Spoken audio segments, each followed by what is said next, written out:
Hello folks, welcome to Totally Tank, the tankiest podcast in Tankville. It's Saturday 9th of November 2024, and this is episode 64. My name is Rob, and I'm joined by... Hello, I'm John, and welcome to the show where this month we're taking on both a tank and a world-leading jet boat, the Soviet PT-76.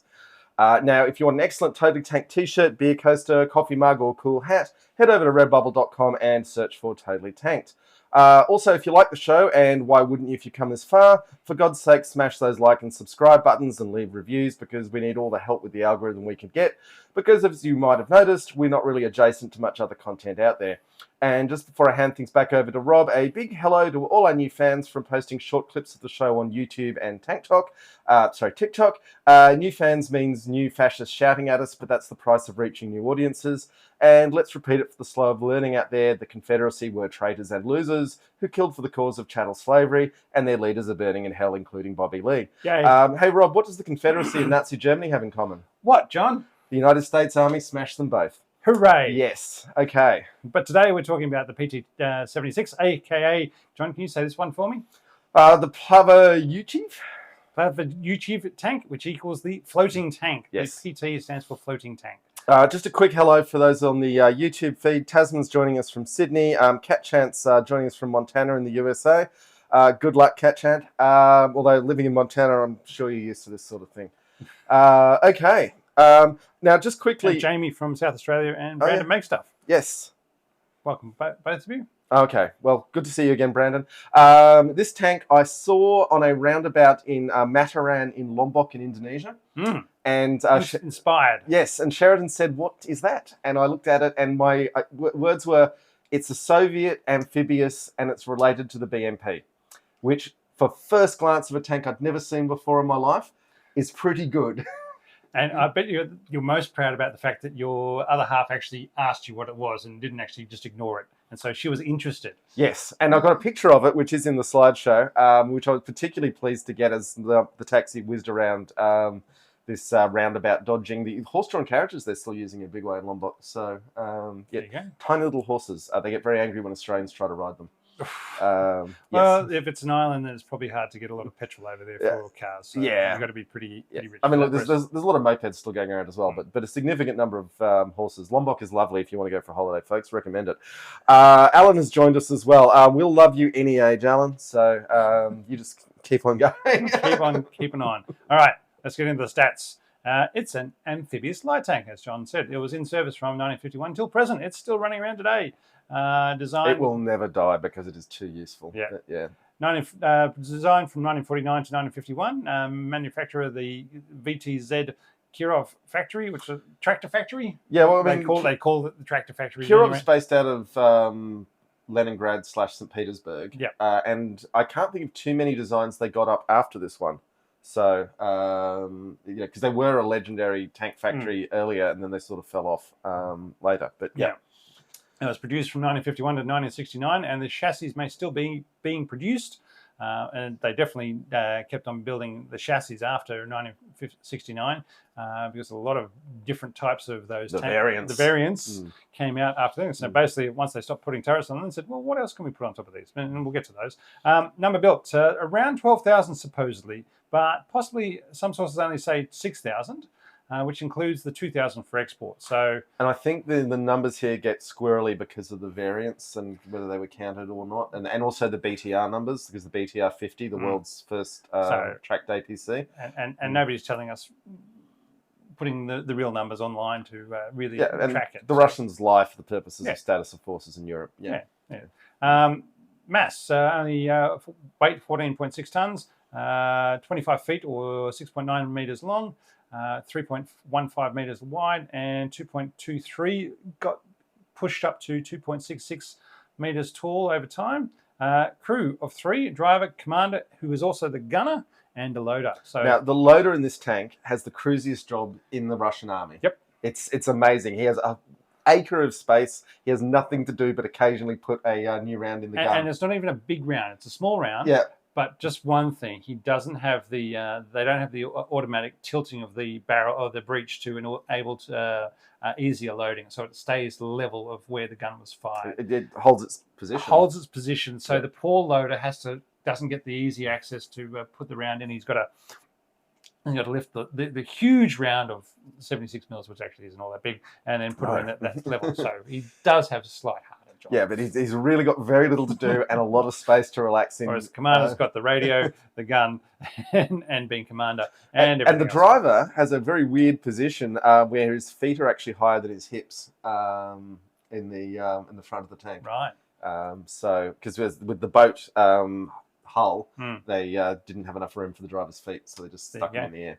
There you go. Well, the other thing is that the driver gets a little periscope, but he sits right underneath the gun. So if your gun's facing forward and going through the water, his little periscope that sticks up about 18 inches, you've got to worry about smacking that with the gun as he's driving through the water. And what's going to happen there? Now, Tasman is asking about whether the Kangaroo APC was the first tracked APC.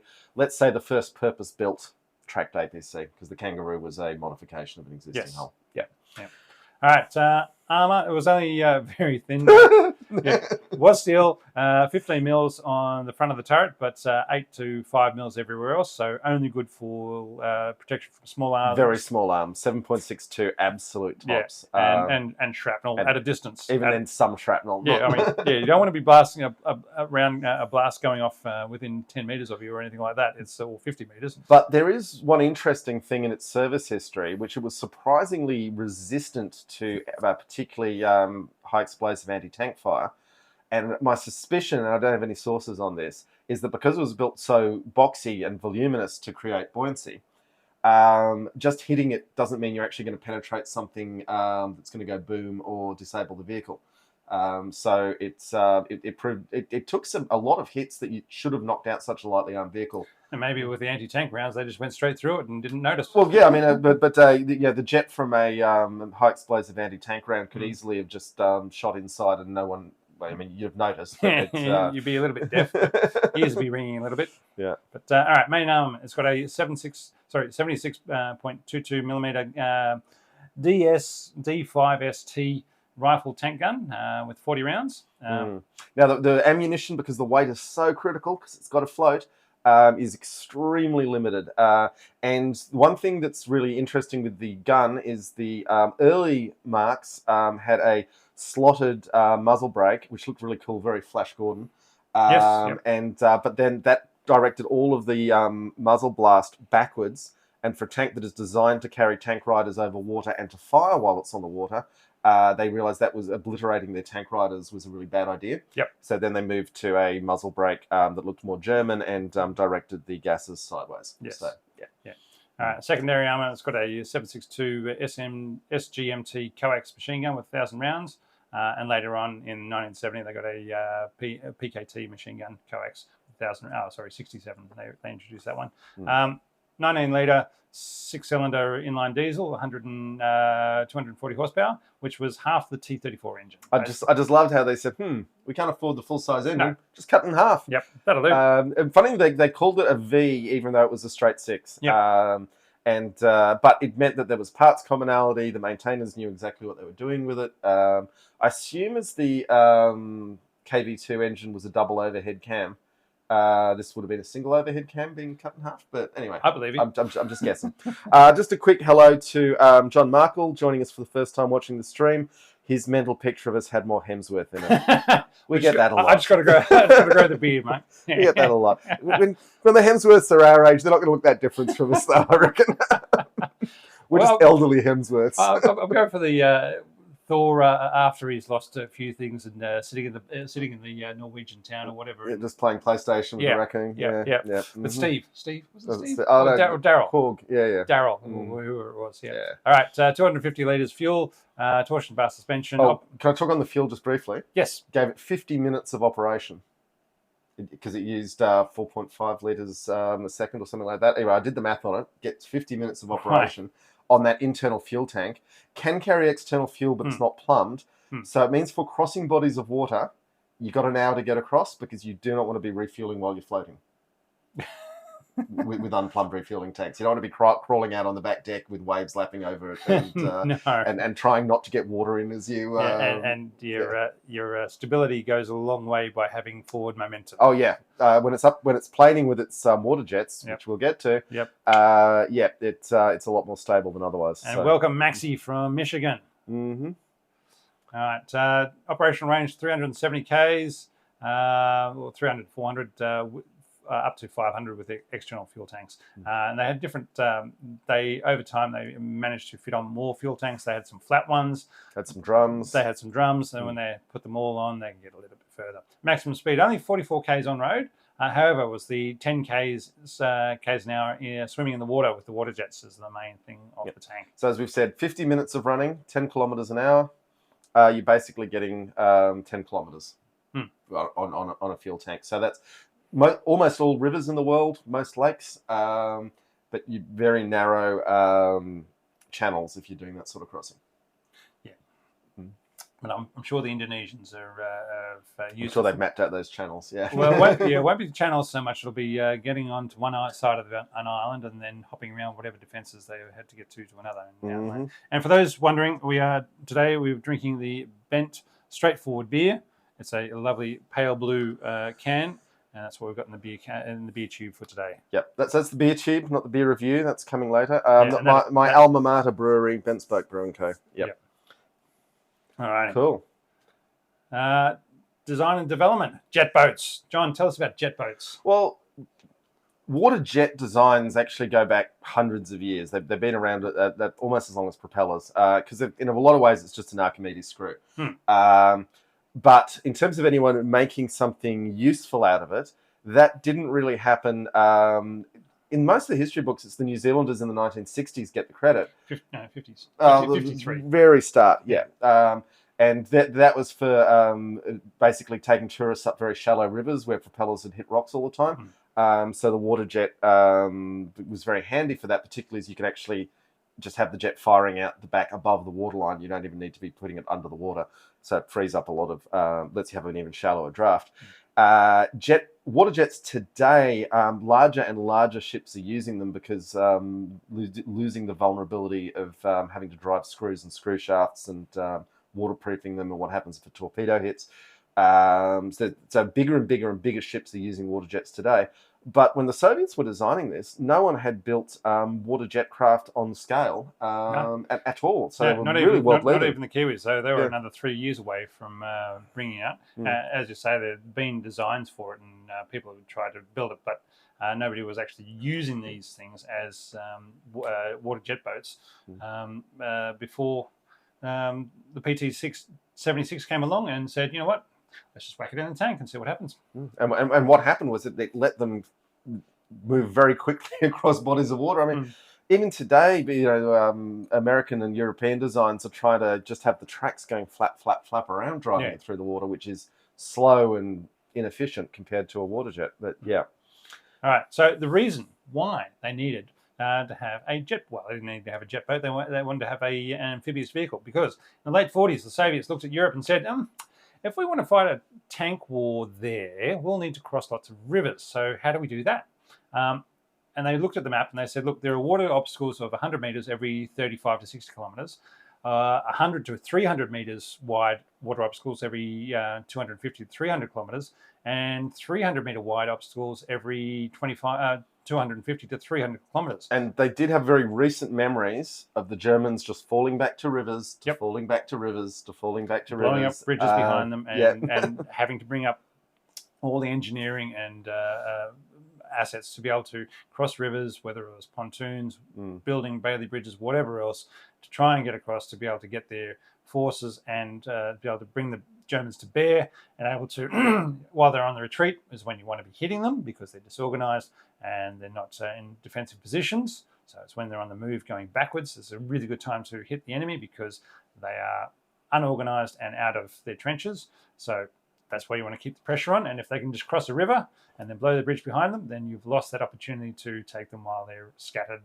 and vulnerable. But we've also seen in the recent Russian attempts to cross rivers in Ukraine that being able to screen your beachhead a few kilometers back can save you an enormous amount of trouble. And that was one of those things this tank was great for. It could just push straight across the river and then secure the beachhead while the bridging assets came over. So that's why they looked at the solution they wanted was, say, to have a mobile and nimble light tank that was amphibious. These could then advance and scout until the heavier tanks arrived. They needed to be equipped with more than an MG machine gun because they had machine gun equipped amphibious tanks previously and they just weren't up to the task. So they must have a cannon to be able to take on enemy armour. And thus the PT-76 was born, having excellent buoyancy to allow it to cross those water obstacles.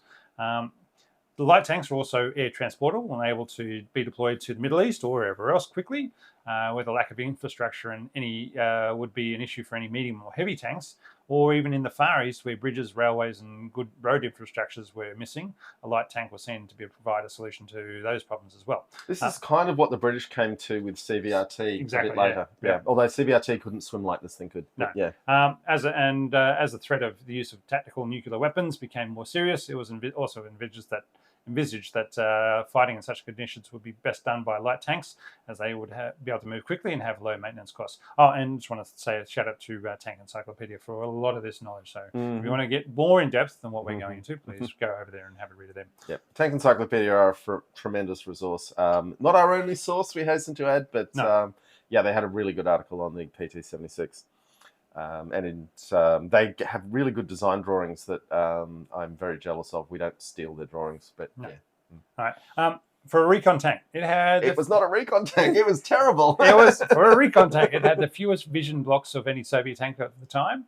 The turret traverse was 21. Just going back to that, it was never in its design documents supposed to be a recon tank, and so it's got almost no periscopes. It's got no none of the gear that you'd actually want in a recon tank.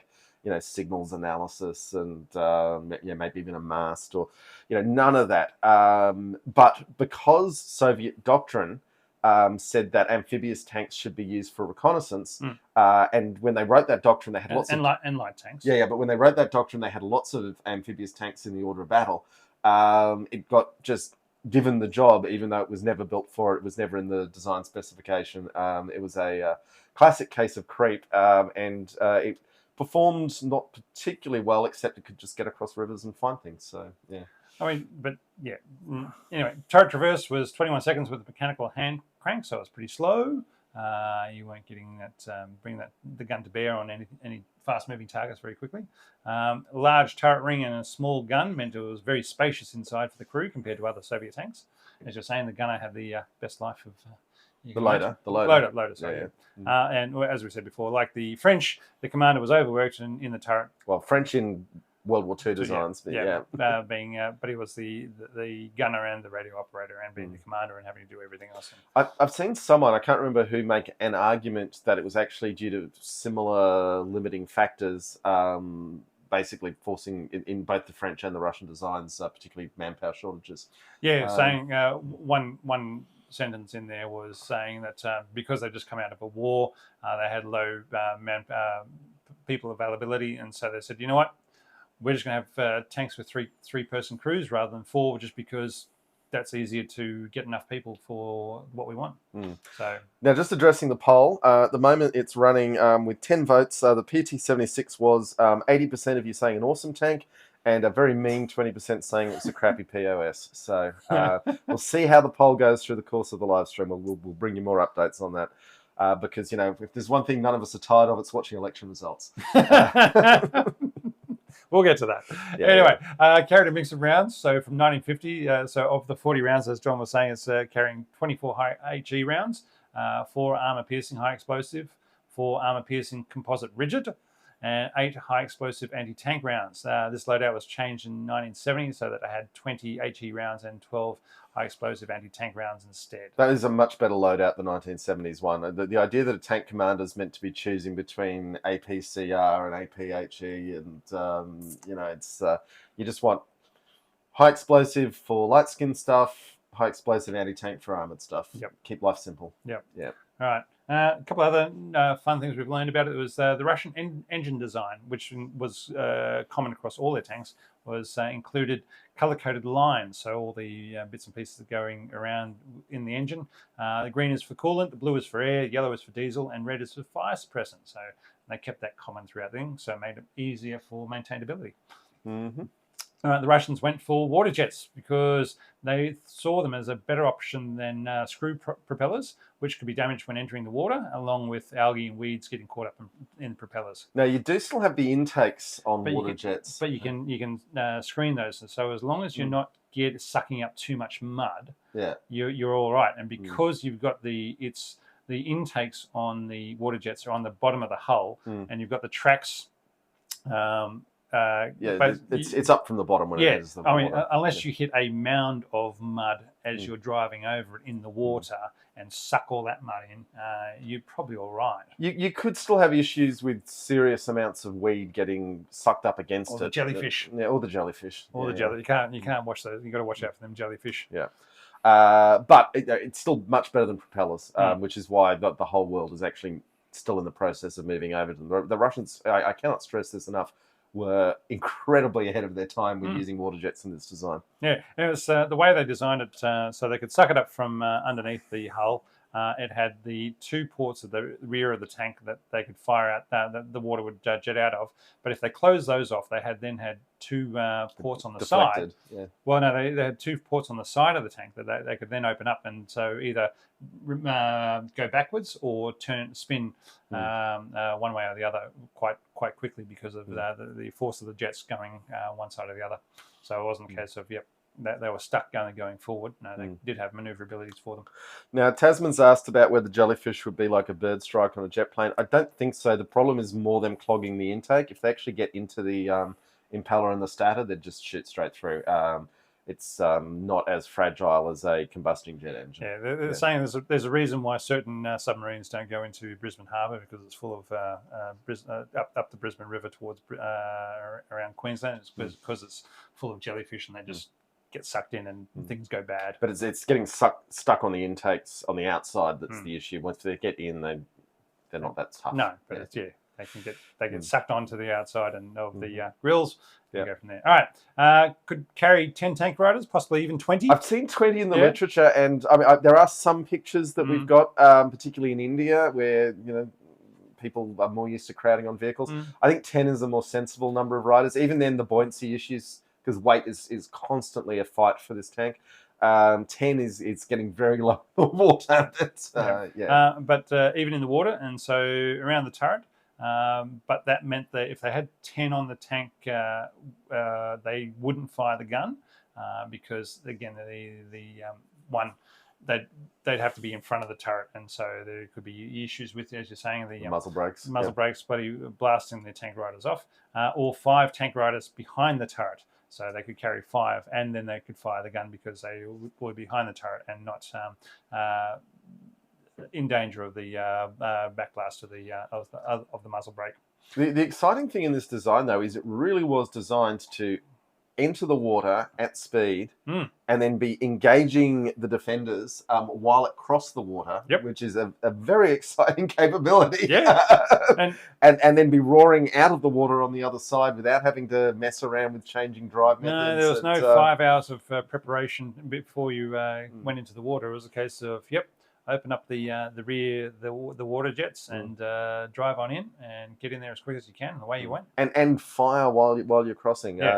And in the cases where it was used properly, and we will talk about how it was used properly and frequently not used properly, it was a hell of a problem for defenders. Yeah, because you're looking for ships, and not very low slung tanks sitting in the water with just their turrets sticking out. Right, high buoyancy meant it was not at risk as much as other amphibious tanks as it rode higher in the water.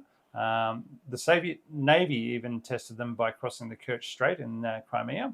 There was at least 4 kilometres, and a Beaufort scale of 5, where winds are 17 to 21 k's an hour with a fresh breeze, and moderate 4 to 8 foot waves. You gotta. That's a lot of. An 8 foot wave is a lot. I know. That's what you get on a Beaufort 5 scale.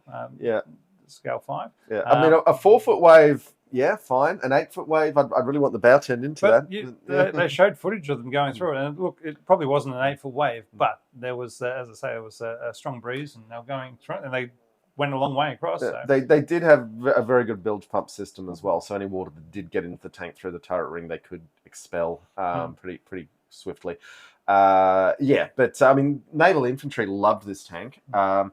It's one of the things I've always loved about the Soviets is it doesn't matter, or the Russians even, doesn't matter if they're airborne, doesn't matter if they're naval infantry. They're getting heavy tanks, they're getting light tanks. There is just no shortage of mechanization surrounding any sort of Soviet Union. That's that Soviet unit. Yeah. Now, they went out of production in '69. But they're going to have a long life from there. Is there anything else you want to go on about design and development? I think we've covered it in that it did have a what they call the weather vane, which is basically it normally sits on the front of the tank and it pops up when they enter the water. So it basically doubles the armor on the glacis when it's driving around on land, and it keeps the spray out of the driver's face. Well, usually you have the hatch shut if you're going through anything that's not glass, still water. Sure. So you button down, and it's just to stop any freak waves washing over the top and forcing the front of the tank down. So it's got a bit of a bow plane, whatever. It's called a weather vane, but it adds a little bit more to the bow. Yeah, just stops the waves washing over the top and forcing it down, and so it starts accelerating downwards into the water, which is bad. It's bad. I mean, buoyancy should bring you up eventually, but you just don't want to do that. No. In naval terms, they call it green water over the bow, and it's a bad day. We'll get into the conflicts. Well, the first one I was deployed to was the 1956 invasion of Hungary. So when the Hungarians said, you know what, we're not sure we want to be part of this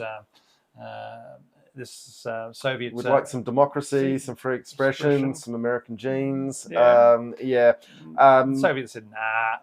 Like all light tanks, because it can be got to the conflict as quickly as possible, they're always the tanks of repression. The heavy tanks are the tanks of defense. Light tanks are the tanks of oppression. So when the Soviets needed to oppress someone, the PT-76s were the first in. Well, they may or may not have been the first in, but they were there beside whatever T-55s in Hungary. Were going in at that point in time because they were part of the organisation. So they were the light tank battalion, I guess, or squadron of whatever the rifle divisions were. Yeah, all the scouting groups. Motorized rifle divisions. All right, and then we get into the Vietnam War, because why not? Where the PT-76, the ironclads, or John, you want to say this bit? Viet Gap.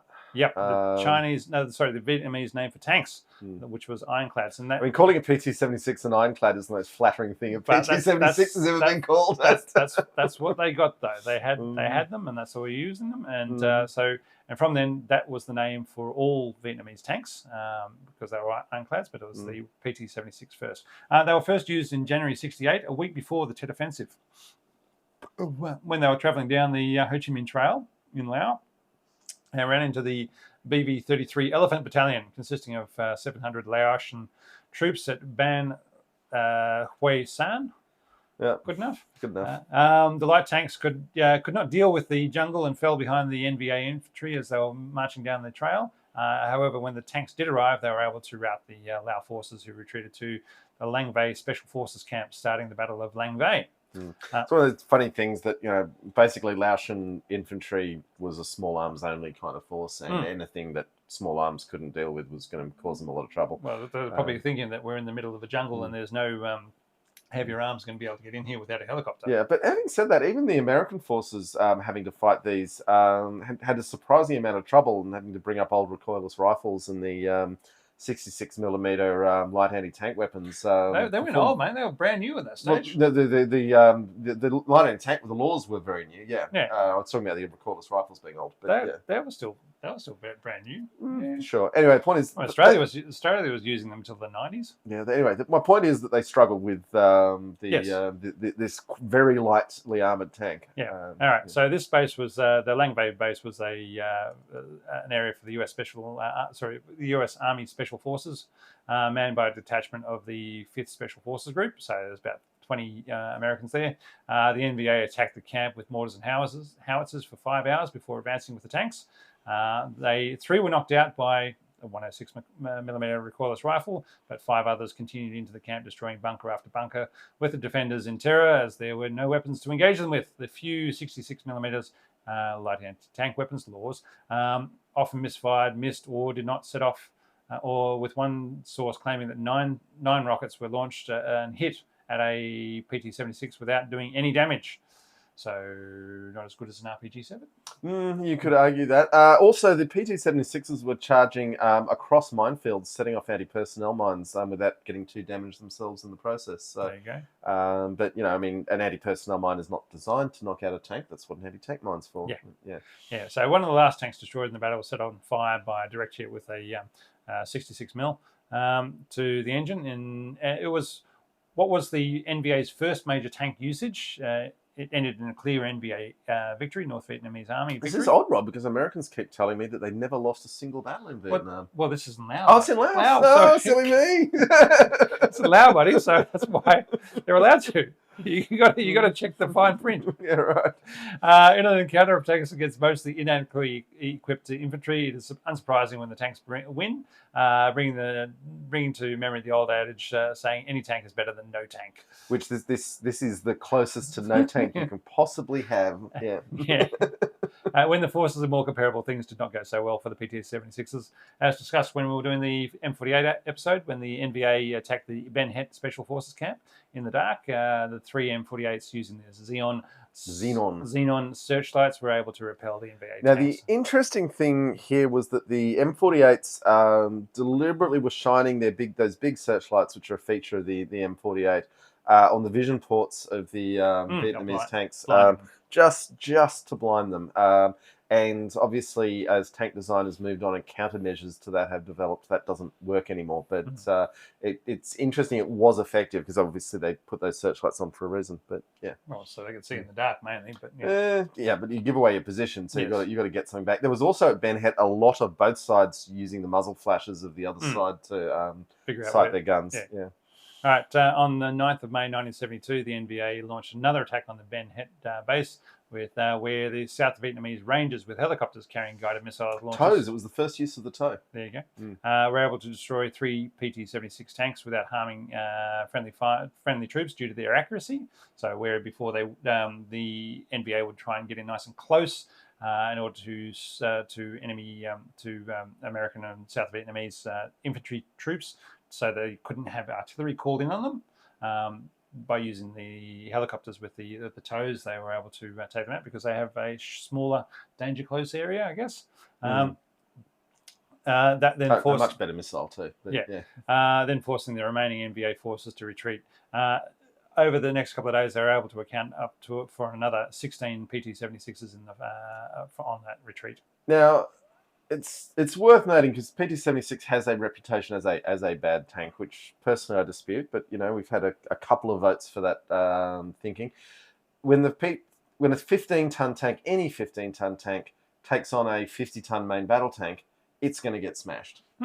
And it's just not what they're for. It's not, I was about to say, it doesn't matter how many numbers your 76 mil gun is probably not going to do a lot. They did. I mean, one of the 76 mils must have been the high explosive anti-tank. Did penetrate a Patton turret and killed 2 of the crew, which surprised me, frankly, that a 76 mil gun was able to do that to a Patton. It's. I mean, the Brits had the same problem with battle cruisers in their navy. If it looks like a battleship, it gets used like a battleship, and then it turns out it's not armored. It's just got the guns for it. Yeah, and then a lot of people die very quickly because admirals can't help themselves and generals can't help themselves using it looks like a tank, I'll use it like a tank. But the converse of that, for the blindness of generals, I don't mean to be mean to generals, they deal with a lot and they're doing their best, and they tend to be smarter than a lot of us give them credit for. But is that if they're looking at terrain and they can't cross through it themselves, they tend to assume that the enemy can't cross through it either. And this happens time and time again. But this is where the PT-76 is very dangerous because it can cross terrain that a defender might be looking at as impassable. I want to reach back into my memories, and I think it's called appreciating the situation rather than situating the appreciation. I can't remember exactly what that means, but I'm sure somebody else will remember that for me. And that's a case of looking what's in front of you rather than saying this is what's in front of me, and then make a decision rather than without actually looking at it. So you got to see what's there first, rather than walk the ground and figure it out rather and make up your mind rather than assume that you know what it is and saying this is what it is without actually doing it. But numerous generals in the Cold War thought their flanks were secure because there was a water feature that they couldn't cross, and had PT-76s turn up in their rear areas and cause them to lose battles. So it's worth thinking about. All right, the PT-76s would also be used again in the battles of Lac Ninh and An Loc, and the final campaigns leading up to the fall of Saigon. So. Where they went, yes. T-55's got the glory with battering down the gates. It wasn't T-55, it was the Chinese variant, but yeah, it was basically a T-55. Yeah, all right. So they're also involved in the 1960 to 1975 Laotian Civil War. So that's 15 years of pain we don't talk about too often. I was about to say so. They started off with the kingdom where the communist government where the Russians were giving it to them, and then the kingdom got taken, king got put back in place by the Americans. And all sorts of fun stuff there. I don't know enough about it to be able to say. That's probably bad. It was probably bad. All right. 64 to 65, Operation Dwakar. Yep. AKA the Borneo confrontation, when communist-leaning Indonesia opposed the formation of Malaysia and sent forces into Borneo, and where the Brits, Australians, Malaysians, and everybody else came together to let's try and stop whatever was going on there. And it was pretty messy, but the PT-76s were there from the Indonesian side. Yeah. I mean, for Indonesia as an archipelago, the PT-76 is kind of the perfect vehicle. Yeah, 4,000 islands for maybe it's 1,000 islands and 4,000 kilometers long. But they can mostly see each other from one island to the other. So yeah. Yeah. The only really deep water parts are between Australia and Papua New Guinea. There you go. Yeah. So all the rest you can pretty much see. You could almost probably get one of these across the Torres Strait if you had to, but you have a limited pass. Yeah, you want to make sure your fuel is already plugged in. Yeah. Because I still remember the time, it was last year or the year before, some guy was going to get done for drug smuggling, and he said, you know what, I'm just going to drive up to the Torres Strait, get on a jet ski and drive my jet ski from Australia to PNG to run away from the law. And he got stopped because somebody said, where are you going with that jet ski and all that fuel? Yeah. And he got arrested. Anyway, that was a fun story. At 65 to Indo Pakistani War, of the Indian 7th Light Cavalry received their PT-76s in August of 1965, a month prior to the war starting. So here you go. Here's some new tanks. Good luck. Well, it's not just that. Here is a tank that has characteristics unlike any other tank that's ever existed. It's a Soviet tank, which you have had none of previously. All got. They've got Centurions. They've got M4 Shermans. They didn't have Chaffies. They had. No, but figure out how to use them, guys. They had patterns. Yeah. So it was asking a lot to go to war a month after receiving this completely novel, unknown tank. And so the day they were to sight in their guns for the first time was when they were sent. All right, you guys are off. You're off to attack the Pakistani forces that have invaded the country. And reportedly, the new tanks also caused a lot of confusion among the Indian troops who mistook the tanks as Pattons or Pakistani tanks. I mean, mistaking a PT-76 for a Patton, you're not good at tank ID. No. But then again, I mean, how many tanks are they? But there is the whole, it's a funny looking tank we've never seen before, must belong to the enemy. Yeah. That everyone does that. All right.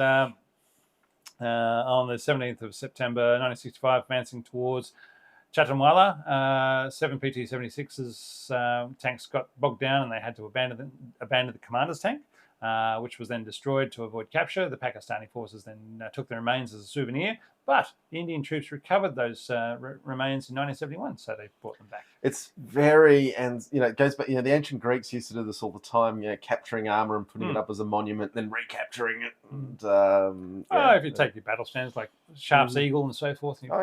When touched by Emperor Napoleon. That's all the anyway. A tank battle between the Pakistani M4 Sherman's tanks and Pattons near. Do you want to say this one? Thati Jainal Singh. that'll do. Against PT-76s was going badly for the Indian tanks until their Centurions turned up, and the Pakistanis were forced Centurions to withdraw. always help. Forced to withdraw. The battle was fought at ranges of around 600 metres, but only one Indian PT-76 and a Pakistani Sherman and a Patton were damaged, showing the poor usage and inexperience on both sides. The Pakistanis captured a number of PT-76s from India during the 1965 war.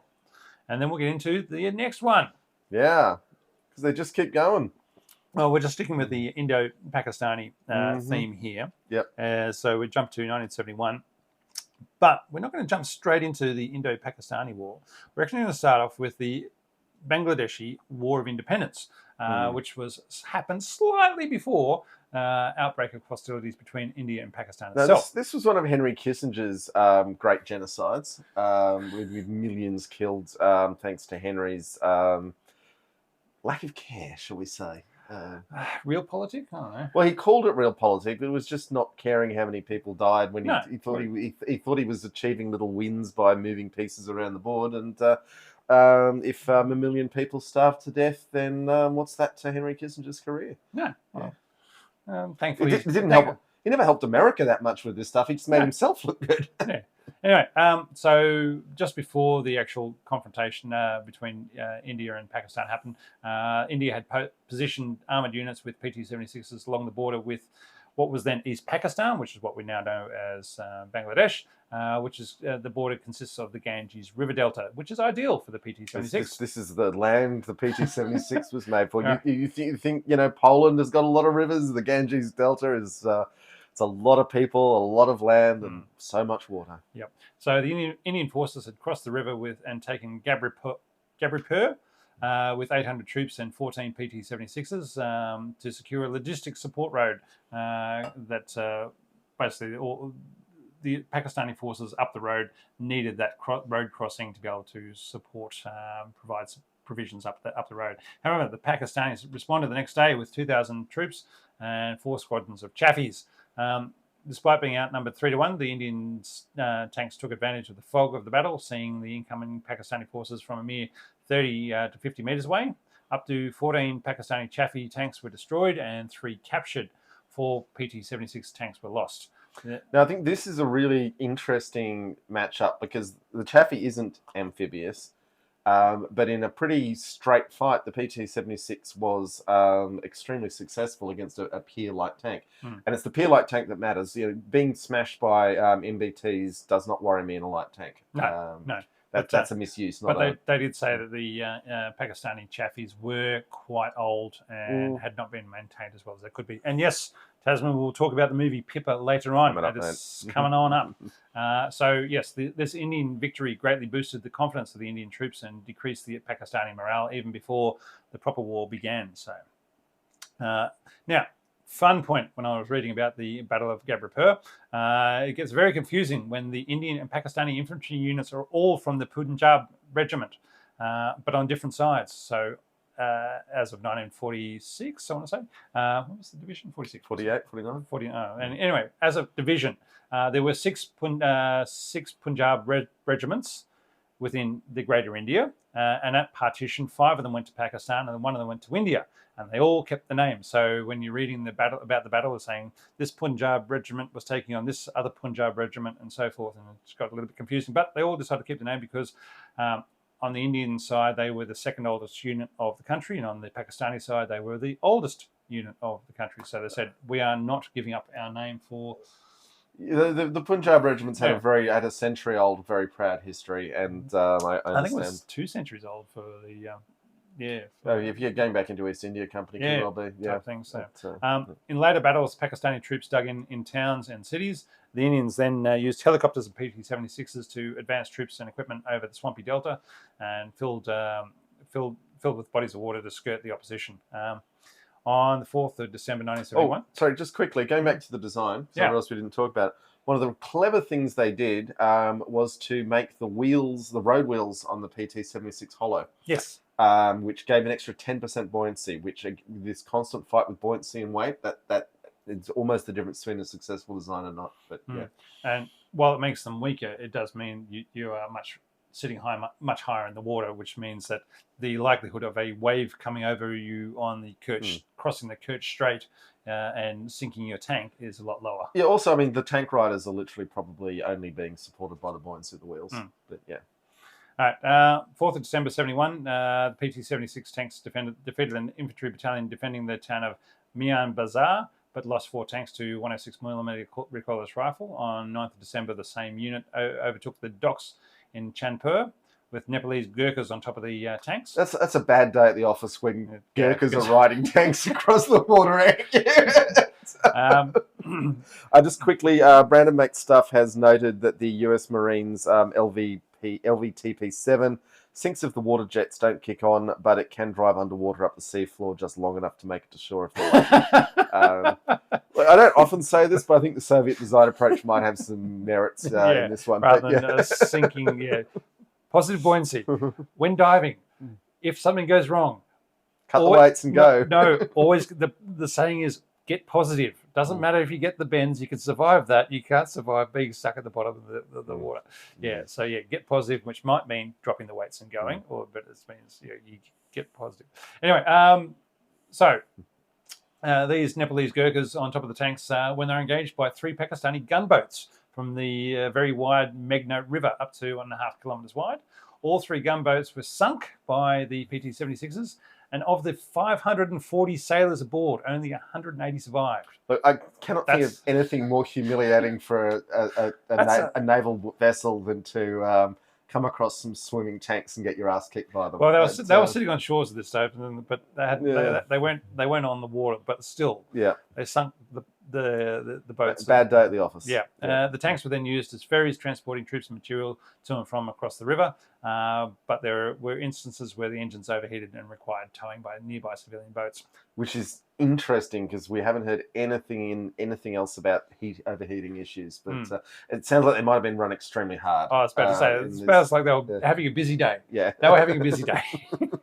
All right. When trying to take the town of Kushtya, squadron of PT-76s advanced over flat terrain against 2 platoons of Chaffies in hold-down positions. After an exchange of fire, all but one of the PT-76s was lost. Well, in tank combat, if you're advancing into the teeth of equivalent vehicles in a hold-down position, don't. Frontal assault over the minefield in daylight, bad idea.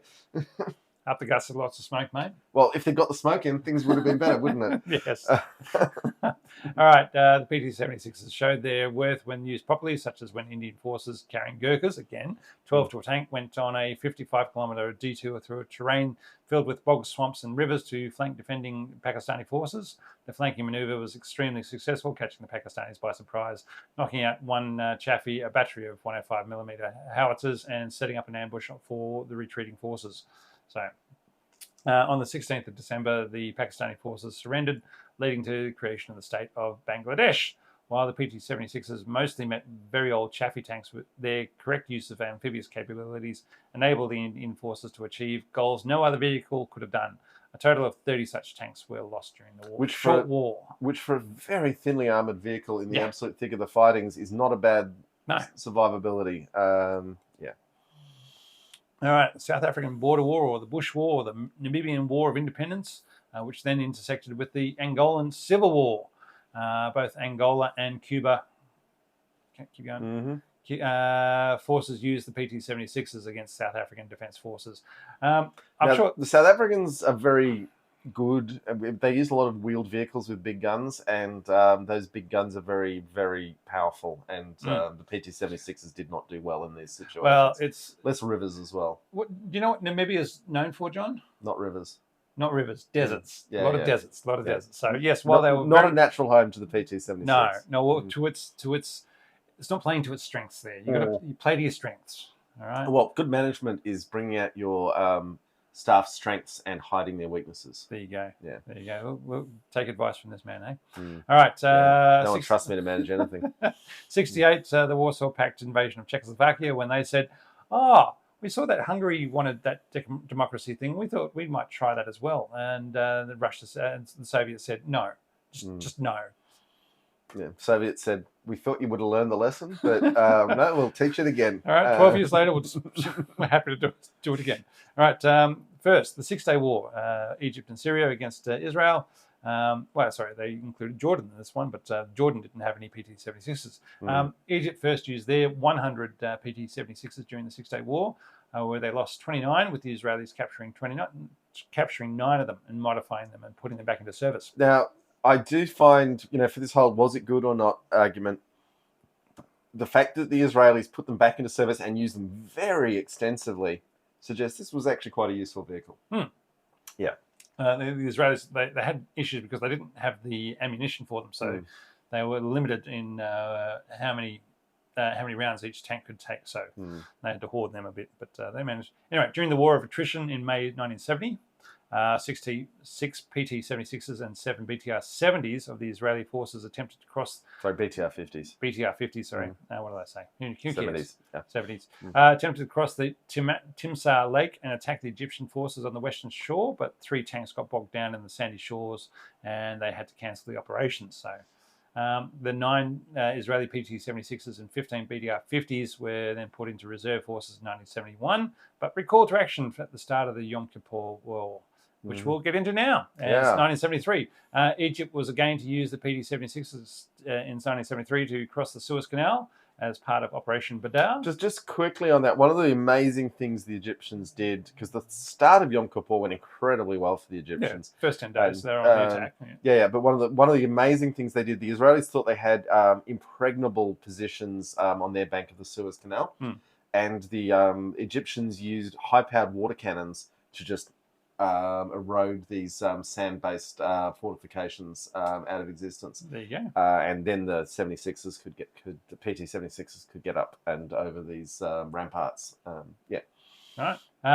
At 1400 hours on the 6th of October, 20 PT-76s Egyptian tanks escorted 1,000 Marines riding inside BTR-50s across the Suez Canal. By 0240 hours the next morning, the Egyptian troops were clearing minefields to allow the advance into Israel. So, and let's not forget that in this early stage in Yom Kippur, the Israelis were trying to do what they'd done in the Six-Day War, counterattacking with massed armor, and the Egyptians had Soviet anti-tank systems, particularly the Saga missile, and were just obliterating the counterattacks. Now, Israel's a bit on the nose now. Well, we're going to have to talk about Gaza later in the show, but the way they overcame in the course of the Yom Kippur War was, this is where the legend of Israel came from, really. The Six-Day War and Yom Kippur. Right. 10 PT-76s then pushed eastwards into Israeli territory, where they ran into 35 Pattons in the middle of the night. So the Pattons then used their xenon lights to light them up again and engage the tanks. Whatever tanks survived then fled back. However, the 9 Israeli PT-76s pushed towards the Great Bitter Lake, which is in the middle of the Suez Canal.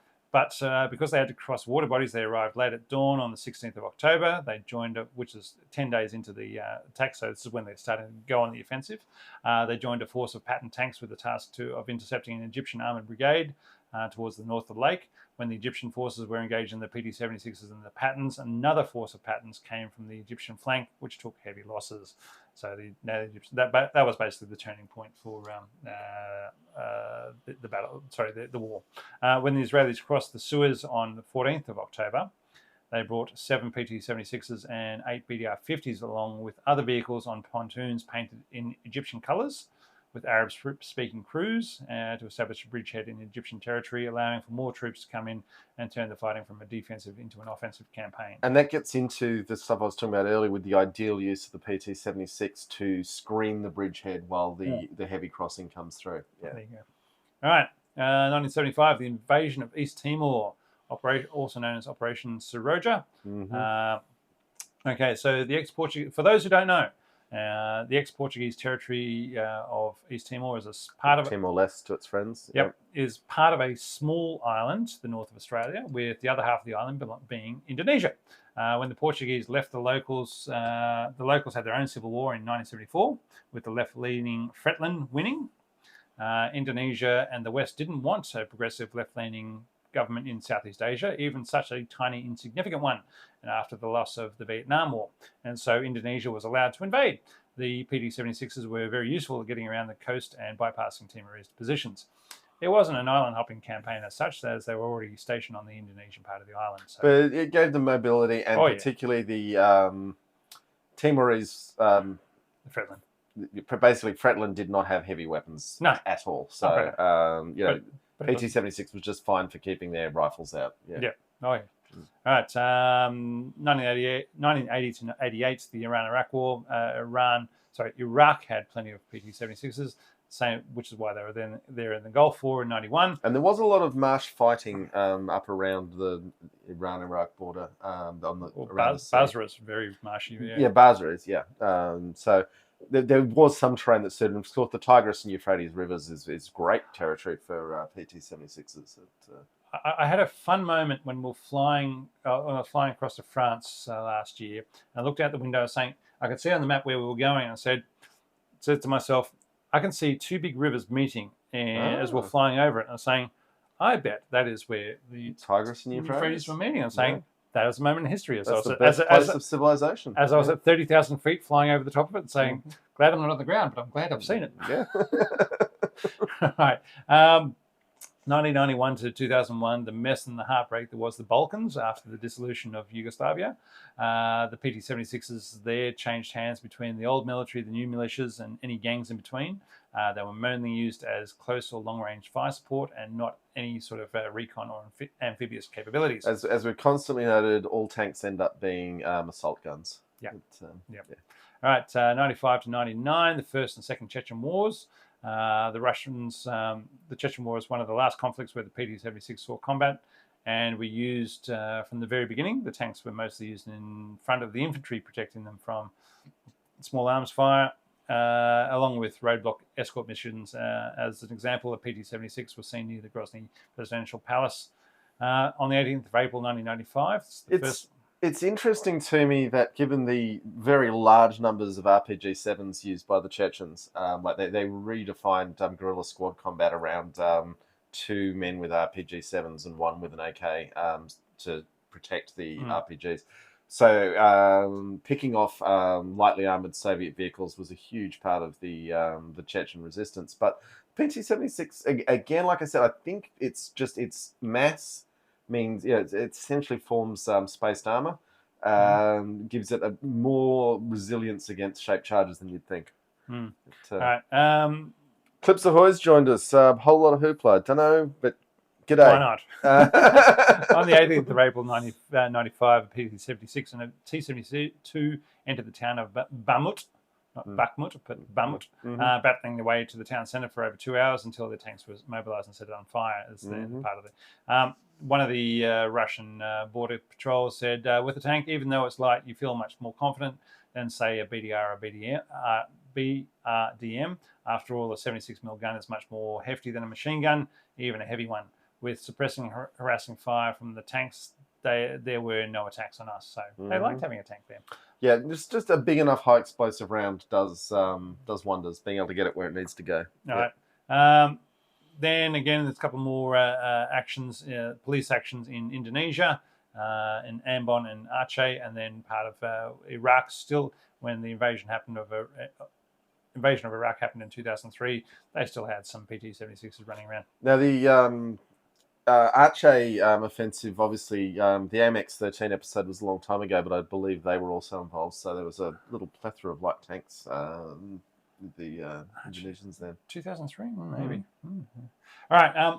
However, they do not seem to have made an appearance in the war in Ukraine, even if there are plenty of rumours of them being sent to the front by the Russians. Which seems slightly odd because there's a lot of rivers the Russians are struggling to get across. I know, that's exactly right. A massed assault of PT-76s would clean out a lot of trouble. Because yes, you'd get some, but the way they're sending the BDRs and MTLBs across bloody open terrain into minefields, I mean, lakes and rivers don't have a lot of minefields. No, very hard to mine. So you can get around them. You can just go minefield, just go around. I'll just keep saying. Oh, well, anyway, let's not give them ideas. All right. All right, operators. Angola got 68 secondhand in 1975 from the US, from the Soviets. They're likely still in service if they haven't been blown up by the South African Defence Force. It's a good tank for Angola. I know that we talked about how the desert isn't ideal territory for this, but in terms of a really simple vehicle with a really simple engine, there's a lot to love for these countries that can't afford more intensive vehicles. And that was one of the big selling points for them, is that they are much cheaper than a T-54 or a T-55 or anything else. And can get over some bridges. Yep. Albania got them from Yugoslavia. Afghanistan got 50 from the Soviets in 58. They're possibly still in service. Afghanistan is not great territory for these, but it comes back to they can get over some bridges that other tanks can't. Yeah. Belarus got 2,000. All retired by 2000. Oh, sorry. Yeah, that's where we go. Benin in West Africa, in the Gulf there. Got 20 secondhand from the Soviets in 1980. Bulgaria got 250. There's in 1959. They've now all gone. Something switched off. No, we're good. Keep talking, Rob. We're good. All right. Cambodia got 10 secondhand in 1983. So this was after Vietnam had basically sorted out the Khmer Rouge, and another 10 in 1988. Republic of Congo got 3 secondhand in 1971. They have got the rivers for it. But they certainly do. Croatia, again, this is where we get to the mess of got them from Yugoslavia. Cuba bought 60 in 1970. The Czechs tested one and said, nah, thanks. We're happy. They'd had a good look at them in Prague. But just quickly, a few new people joining us. I think World War II Dog has finally caught one of our streams. And welcome. Beckett says chapter 1. Don't know. Anyway, nice to see you, Beckett. Beckett CH, maybe? I. Anyway, there we go. Nice to see you, folks. All right. Egypt got 50 in 58, so one of the first people to get them, countries to get them. Another 200 in 1970. I bet the Israelis watched that saying, someone wants to cross a body of water.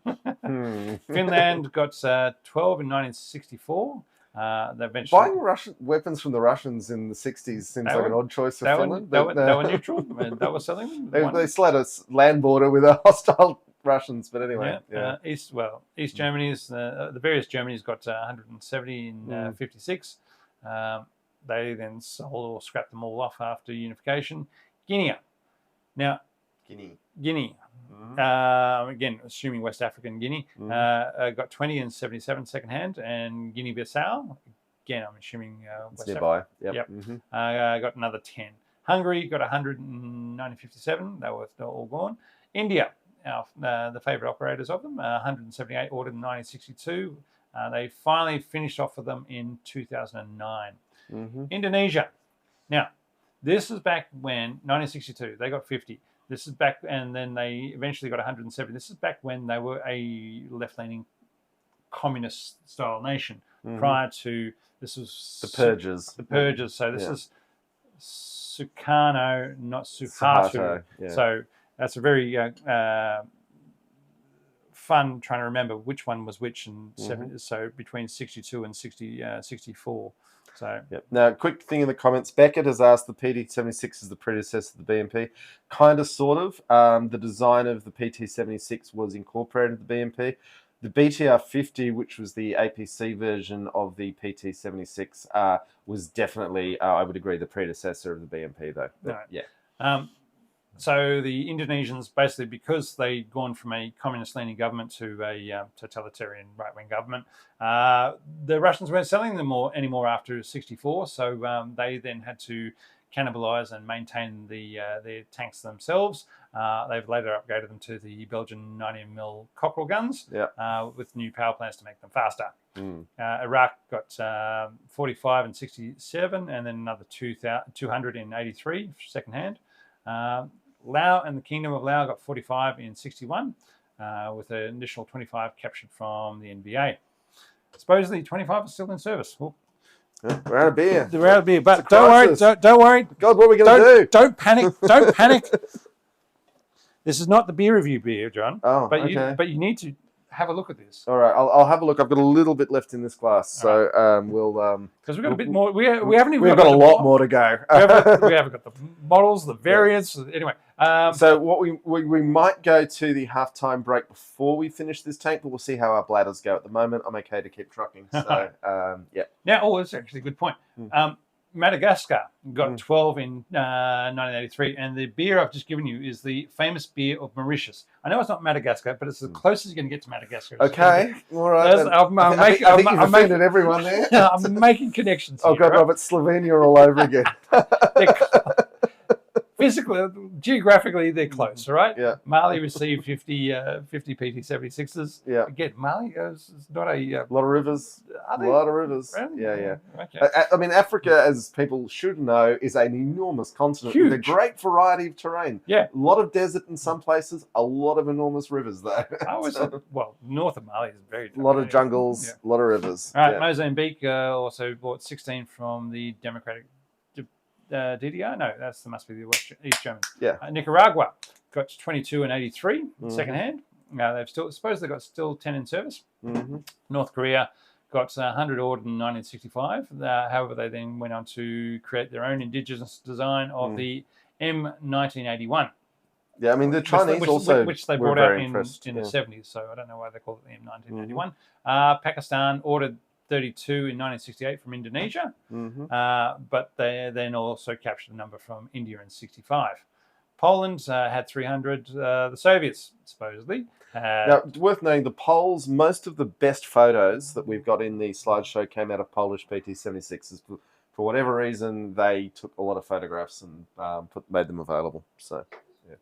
Also, Vitaly Kuzmin, the great legend of photographing Soviet armor, features quite heavily in the photos we've got. But, All right. The Soviets had all theirs. Supposedly, by 1991, they had 1,100 still in service, some of which went to separating nations. All have been retired by 2010, which, as I was saying before, seen photos of them being brought out of retirement for going to Ukraine, but nothing has been seen ending up in Ukraine. If they'd gone to Ukraine, they would have been destroyed in Ukraine because an FPV drone would do horrible things to them. Yeah.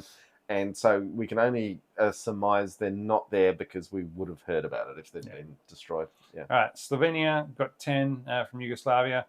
Syria got 80 in 1971. Uganda, 50 in 1973, second hand. So again, that's part of the conflict against South Africa. Ukraine got 50 from the Soviets, and they retired all theirs. Now, fun one, the US stole some. As they do. There's some. Aberdeen Proving Grounds loves a stolen tank. But they had, I'll get onto it later, but there's a great little video from the CIA saying, in 1964, saying, here is a tank we stole from the Russians, and driving that out. And so anyway, but they ended up using theirs as op-4 roles in their tank training grounds with the new engines, upgraded engines. Now, North Vietnamese, 150 were ordered in 64. They got another 100 in 1971, and receiving a total of 500 over time as aid. Keep going. Yeah, okay. They received a large number after unification and still have around 300 in service. Zambia ordered 50 in 1983 second hand. They possibly still have 30 in service. Now, for those watching on the video, we have got a slide showing the map of the operators of the PT-76, and it's about half the world. And also half the world by population. It's probably more than half the world by population, actually. Yeah. Models. Oh, so many. Yeah. Variants. That's our favourite part of the show. These are models. We're not even getting onto the variants. Okay. All right. So basically, every year there was a new model, with improvements being they made the lighter hollow wheels for better buoyancy, better observation ports, easy to open hatches. They did move to having a double hatch for the loader and the commander, so it was one hatch that pushed forward, which in terms of being able to escape a burning tank, that seemed pretty cool. I liked it. Assuming you've got the strength to lift it, it's not too heavy, but the armor was so thin it didn't matter. Yeah. That's why they made them easy to open. Easy to use clutch and brake pedals. Then in 1957 came the PT-76B with the upgraded gun and shorter muzzle brake. Now, almost every picture you will ever see of a PT-76 is the B version with the shorter muzzle brake. The German-style muzzle brake. You notice the difference straight away. There is one picture in our slideshow showing a mixed group of Vietnamese PT-76s, and the first one. Yeah. Right, the shorter muzzle brake was also less likely to damage tank riders and spear the barrel into the ground when going down a slope. Always a risk. They also had increased gun elevation and depression, and put in NBC protection and raised the hull up a little bit. The next year came external fuel tanks. Still not plumbed though. They just sat there. Yeah. Tow hooks and a gyro compass for the driver. Then better headlights, and then better headlights. And in the 1960s, the Soviets applied upgrades to all their AFVs. The new gun with 2-plane stabilizer and a mechanism to lock the gun in place, enabling the gunner to watch the fall of shot without the gun moving offline from the recoil. This meant that the breech did not tilt down to make it easier to load, but with such small rounds, it didn't really matter. They also put in a recoil guard to stop the ejected rounds hitting the crew, which is nice. Sounds nice. I mean, except that lazy loader just needed to be faster on his toes. But exactly.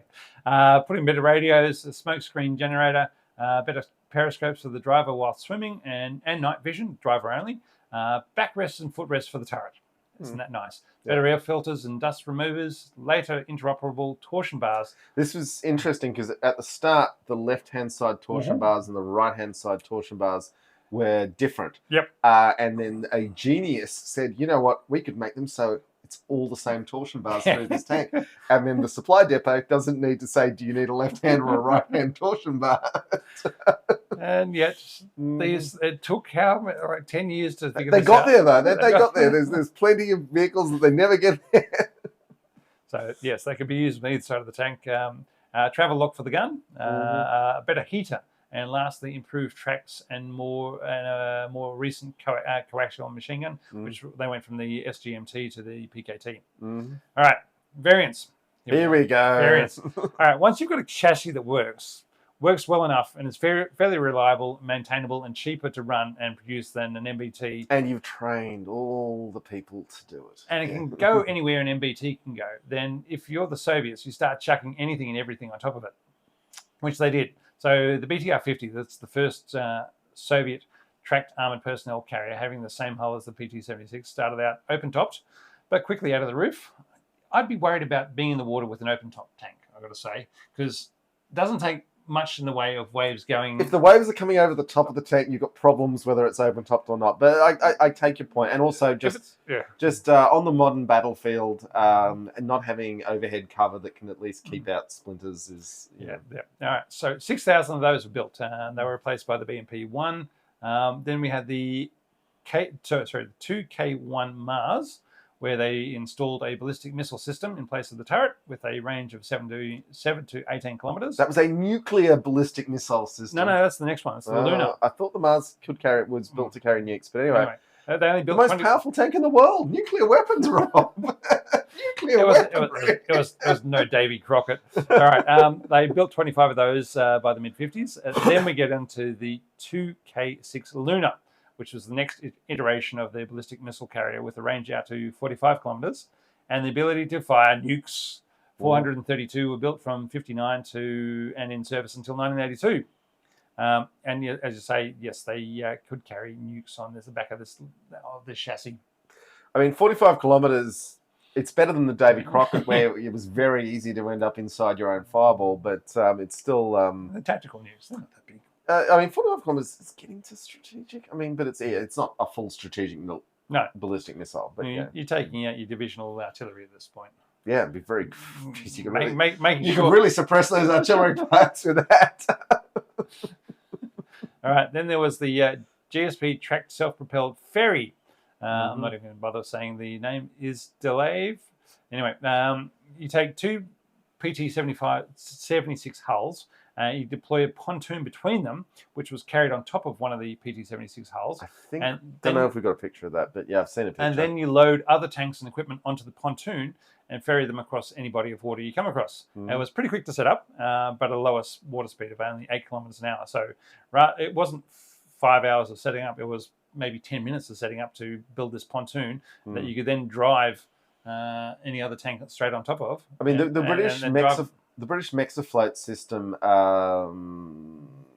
strikes me as being a bit similar in that it's a powered pontoon, and Australia ended up getting it by accident when we bought the Largs Bay from the British, and boy, do we drive our tanks around on that a lot, because it turns out it's really useful. But yeah. Brandon makes stuff, wants it for his commute in Seattle. Yeah, it'd be great. All right. They're pretty cheap. All right, then there's the ASU-85, which is an airborne assault gun, which is an air transportable PT-76 chassis with an 85mm gun in an armoured casemate, so no turret.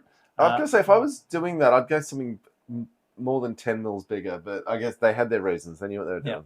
But it was no longer amphibious. Why would you? Anyway, developed and then developed in the late 50s and replaced in the 70s. All right, then there's the ZSU-23-4 Shilka, the SPAG, self-propelled anti-aircraft gun with radar and 4 23mm autocannons able to fire 4,000 rounds per minute. 6,500 were built and exported around the world. So people like these ones. Yeah, well, I mean, in terms of knocking out helicopters, very useful. B, you can definitely keep the A-10 Warthogs off your back with something like this. That titanium bathtub will only save you from so many of that 4,000 rounds per minute. All good, yeah.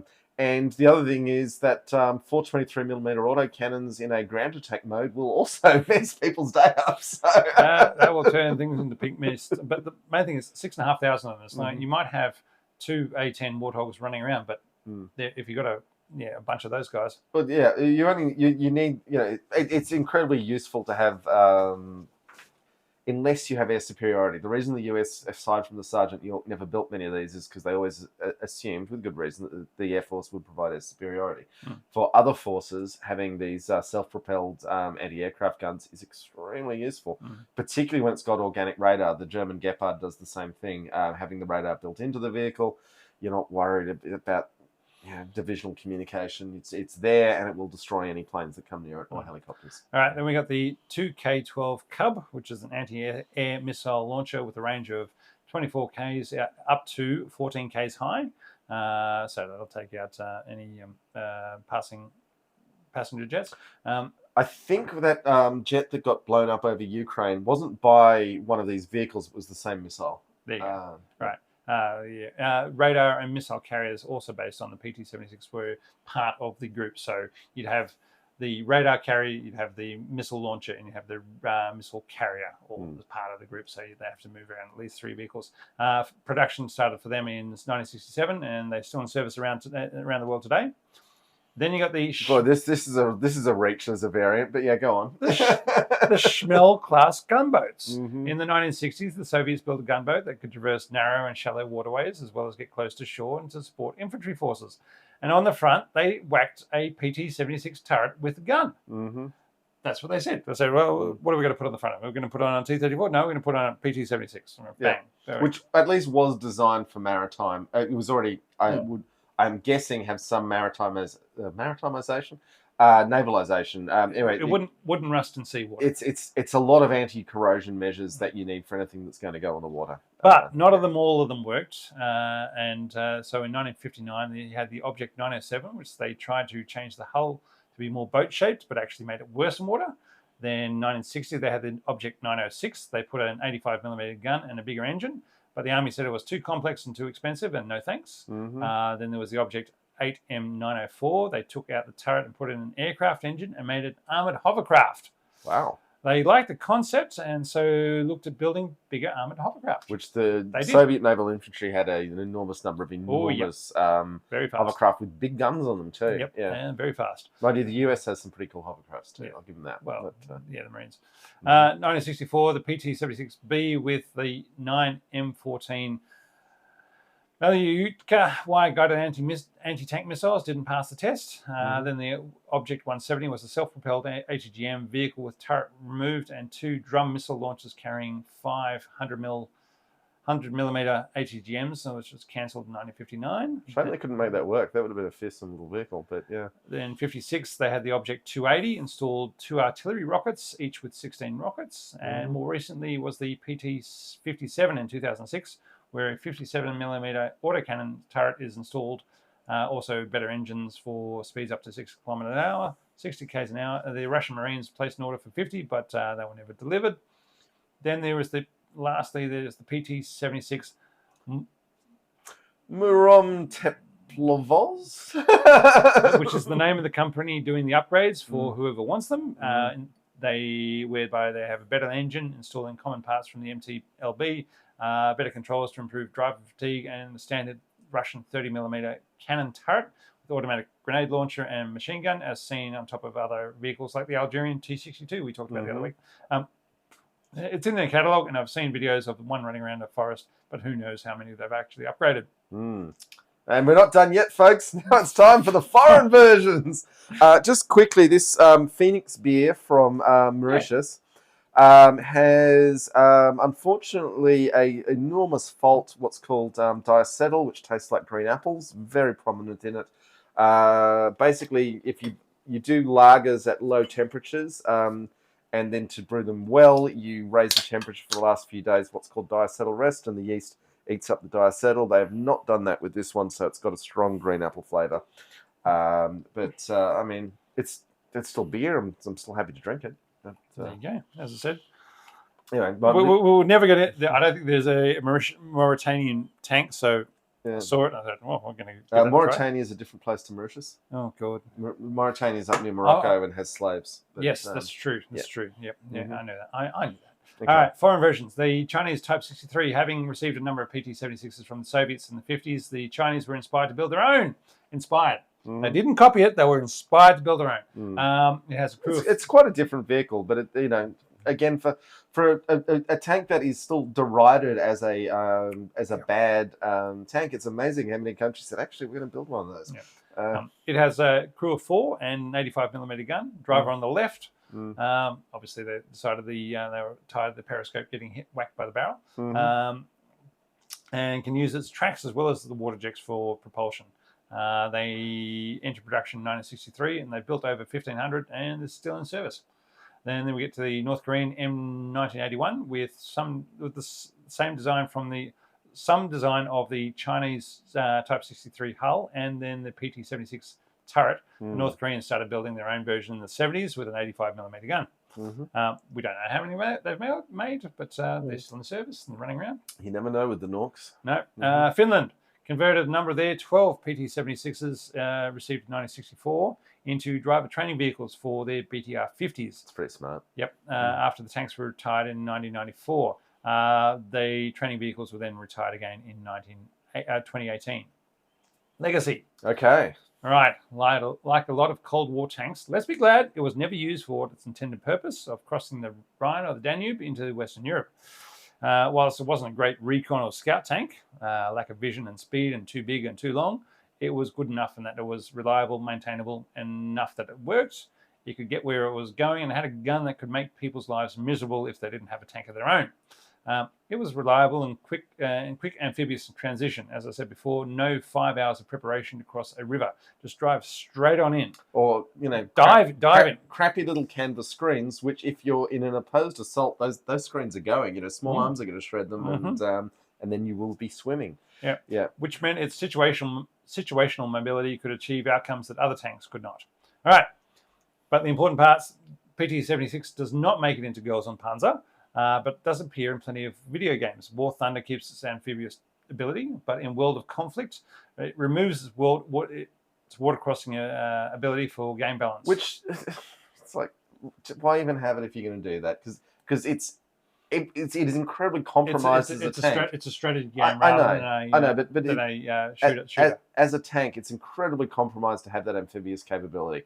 And the designers would be the first to look at you and be like, you're an idiot if you're not using it for its amphibious capabilities. It's a mediocre, extremely light tank otherwise. Right.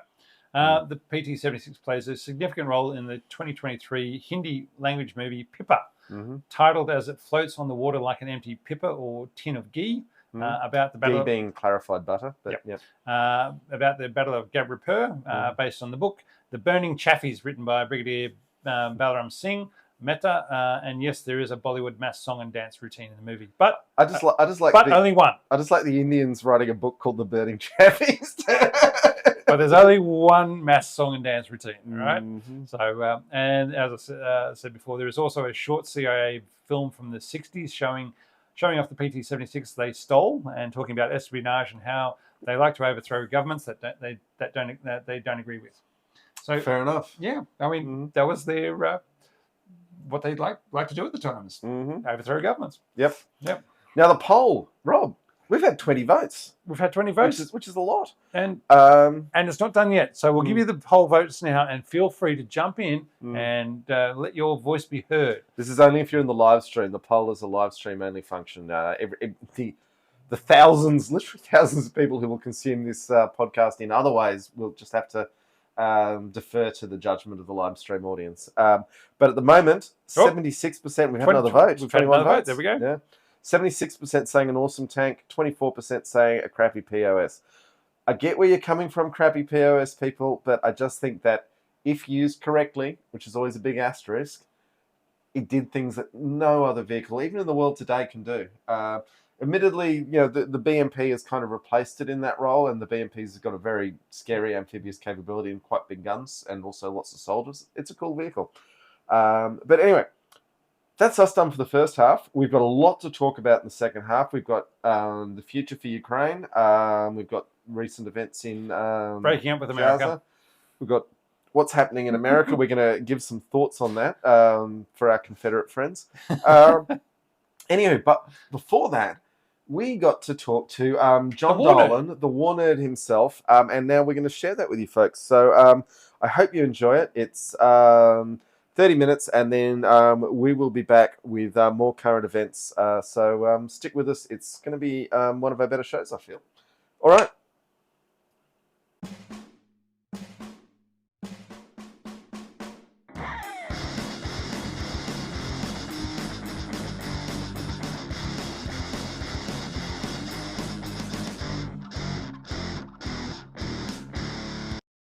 So I'm delighted to say we've been joined today by Dr. John Dolan, a.k.a. Gary Bretcher, a.k.a. The War Nerd. Welcome to the show, John. Thanks. Delighted to be here. We've leaned on your expertise many times when we had an armored vehicle question, so I'm happy to return the favor as well as I can, which probably isn't very well. Oh, well, I'm sure it'll be a fascinating little run through. So, can you tell, for those in our audience who don't know about the War Nerd, what Radio War Nerd is and where it came from? Yeah, well, it's a podcast, quite a popular podcast. Catapulted my wife and me back into the middle class when we were sort of the scruffing in the dirt poor. But before that, before Radio War Nerd, there was just the War Nerd column, and that was at Exile, an expat newspaper in Moscow, where I'd gone after quitting my academic job in New Zealand to work with a former student of mine, Mark Ames, who was the main editor of the Exile, along with Matt Taby. And we were walking along together in Moscow just before the invasions of Iraq and Afghanistan. And I'd been a war nerd for a long, long time. Basically, I spent a lonely undergraduate career haunting the reference room of the Berkeley Library and reading Jane's infantry vehicles, Jane's RPVs, whatever, Jane's whatever. I'm reading Aviation Week. I used to wait in the public library when I knew there was a new copy of Aviation Week coming out and somebody else had it, And God, I hated those people who had my copy.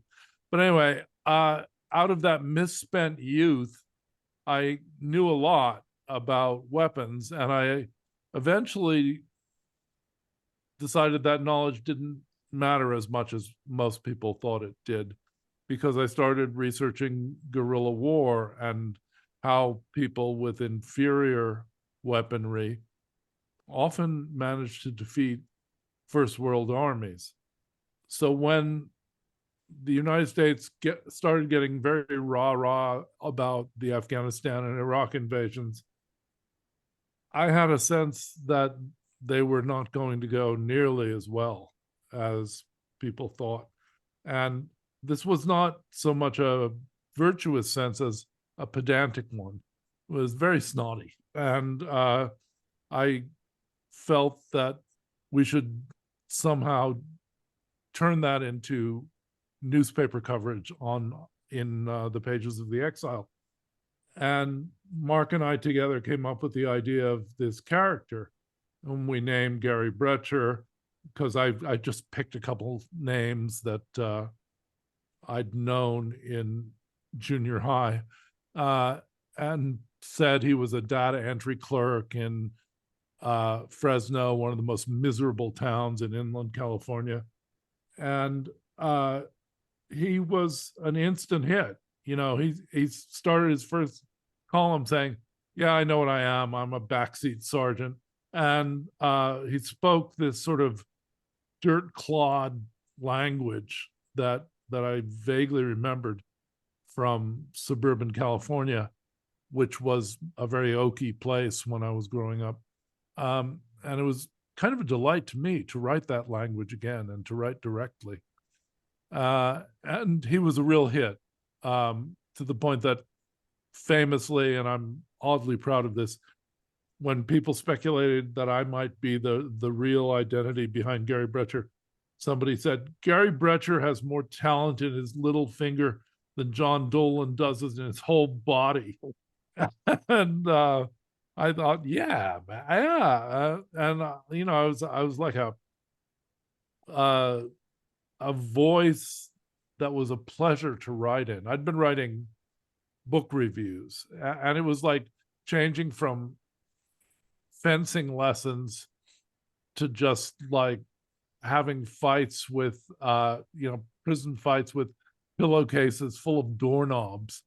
And it was a real pleasure to do that. So then the Exile ran into trouble with the Russian government, and I ran into trouble with most American war buffs who loved the war nerd but didn't like his grim take on what was likely to happen in Afghanistan and Iraq. But they were grudgingly acknowledging that as time went by, he'd been correct. And then the newspaper got shut down, and we revived the War Nerd columns online. And finally, after my wife and I had been teaching ESL in Saudi Arabia and East Timor and other beauty spots, we were very poor. We'd been basically stuck on a boat in the icy harbor of Victoria, British Columbia for the winter. And that's how we moved to East Timor to become ESL teachers. And we finally were forced out of East Timor. We'd been forced out of a lot of countries because of my columns as the war nerd. And we landed in Macedonia, and finally Mark and the editor of the journal that he was working for at the time were ready to start a War Nerd podcast. And all the old War Nerd fans came back, and they brought their friends, and it was must great. be very gratifying to be able to reach out to people and have them still follow you and listen to you, what you have to say after what would have been a very difficult time for you. Oh yeah, it was. I felt really stupid, because I'd quit a tenured job to go to Moscow, and I thought I had it all figured out, but I'm I I was completely wrong, and I I'd always sort of been uninterested in money, but when you're that poor, you get really interested in money. You can't afford not to be. So it was glorious to be able to have enough money to live, and that's why, yeah, I'm very, very grateful to the subscribers of Radio War Nerd. Fantastic. Now, I've got a question for you about your the book, The War Nerd. Sorry, my green screen's pulling it out a bit there. Now, I think it must have been 2015. I was trying to subsidize or add to my journalistic income by working in a brewery. And there was a guy there who had been a sergeant in the airborne and done multiple tours in Iraq, particularly as a combat medic. And we got to talking about things as you do when you work somewhere. And he eventually, I said, look, here's the book, The War Nerd. Why don't you read that instead of, relying on me telling you some things that you don't particularly want to hear about how these things have been going. And he read it. And then he came back to me with a puzzled look on his face a few weeks later. He said, does that author actually believe the things he's saying? And I guess that's my question to you, because I said, well, it's kind of satire of a persona, but would you say that was the correct interpretation? Yeah. Yeah. Okay. I absolutely believe what I said in most of those columns.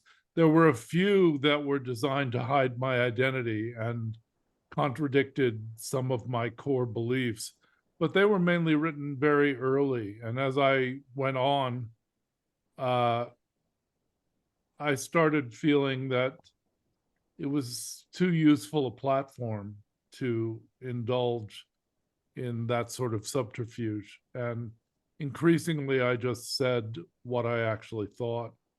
And yeah, but even so, even without that caveat, I believe, or believed at the time, and still pretty much believe, everything I wrote in those columns. Fair enough. That's excellent. You might be pleased to know that with the eye-opening that he had through your book, he went on to do a lot of medical work for direct action environmental groups. So, Oh, good. yeah. Yeah. And he ended up living with me for 6 months when his marriage broke down. But anyway, moving on. Yeah. Moving on from that. So the War Nerd today, you are read in some extremely powerful places, as far as we can tell. There are always little signs that the NatSec establishment at least keeps an eye on what you're up to. Yeah, we've heard that. I've heard that. I can't really tell. I have only one friend who's ever been part of that, and he doesn't want me to get a big head, as it were, because that's already a bit of a problem. And he generally tells me, no, nobody's heard of you in these conferences, so that may well be possible too. Yeah, it's a big world. But certainly, I've seen people on Twitter who, saying, "Oh, is there anything like the War Nerd? Why is this the only thing doing this?" I guess to come to a question, a big part of where I see you adding value is just a straight honesty, because you don't have any skin in the game. Whereas certainly in the Australian press that covers military matters, everyone's being paid for by a weapons company, or Yeah. everyone's directly employed by the department or the Defence Force. And so there's very little honesty going on. And I guess, Yeah, how do you feel about that? Well, yeah, I think that's true. And I think it's much more true of, say, the military correspondent working for the New York Times or the Washington Post, or the ex-military brass they hire on CNN.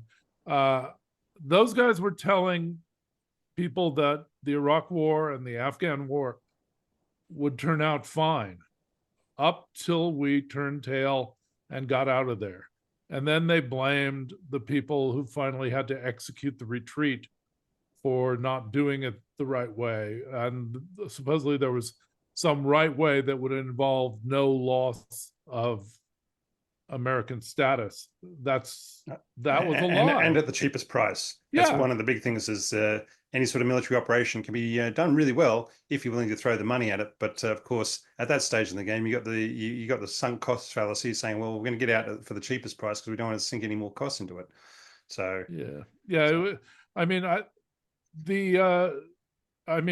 going back to what your friend said, I really believe what I've said, because a large part of what I've said is that counterinsurgency does not really work very well, particularly when practiced by the American military establishment under the direction of the idiot politicians who really force the agenda. It was pretty clear that Afghanistan was not going to work, that it was a very, very complicated, fractal society that nobody had really managed to make function as a proto-Western society.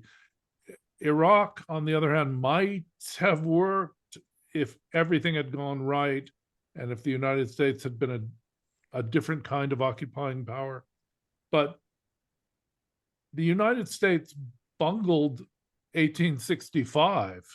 It bungled the American South, people who shared 99.9% of their cultural DNA with the Northern elite. And they still took their eye off that and just sort of shrugged and let the slave owners take control again. With a record like that, it's highly unlikely that you're going to control a former enemy that you've invaded. There are too many ways, and guerrilla war has come into its own far more in this century than it did in 1865. So there was no real reason to think that the U.S. would do very well at these things. Especially when most of the factors are all influenced by the money that's involved. So whether it's getting the oil out of Iraq for certain companies controlled by the vice presidents of the United States or whatever else. There's so much money in these occupations. I was glad to get a piece of it when I was hired as an English professor at the American University of Iraq in Kurdistan, in Iraqi Kurdistan. I was fired after a year, which was a very bitter experience for me because somebody passed the director some of my war nerd columns, and he just fired me on the spot because they were all neocons at that place. But the salaries they made were astonishing. And one of the first things we were told in the faculty meeting was, we don't report any of this income, which was just like telling us you'd be a fool to pay taxes on this. So that was for people who weren't even doing anything military, weren't even directly funded by the American Occupation Authority. I don't quite know who funded us, but there was so much money that 1 year in that place, even as I had this undiagnosed illness and I was sort of dying the whole time, but 1 year of that before they fired me enabled us to go back to Canada, where we were living at the time, and live in relative prosperity for a couple of years. I am always fascinated with how these things work, just in terms of the money and where the money being the real motivation for the war.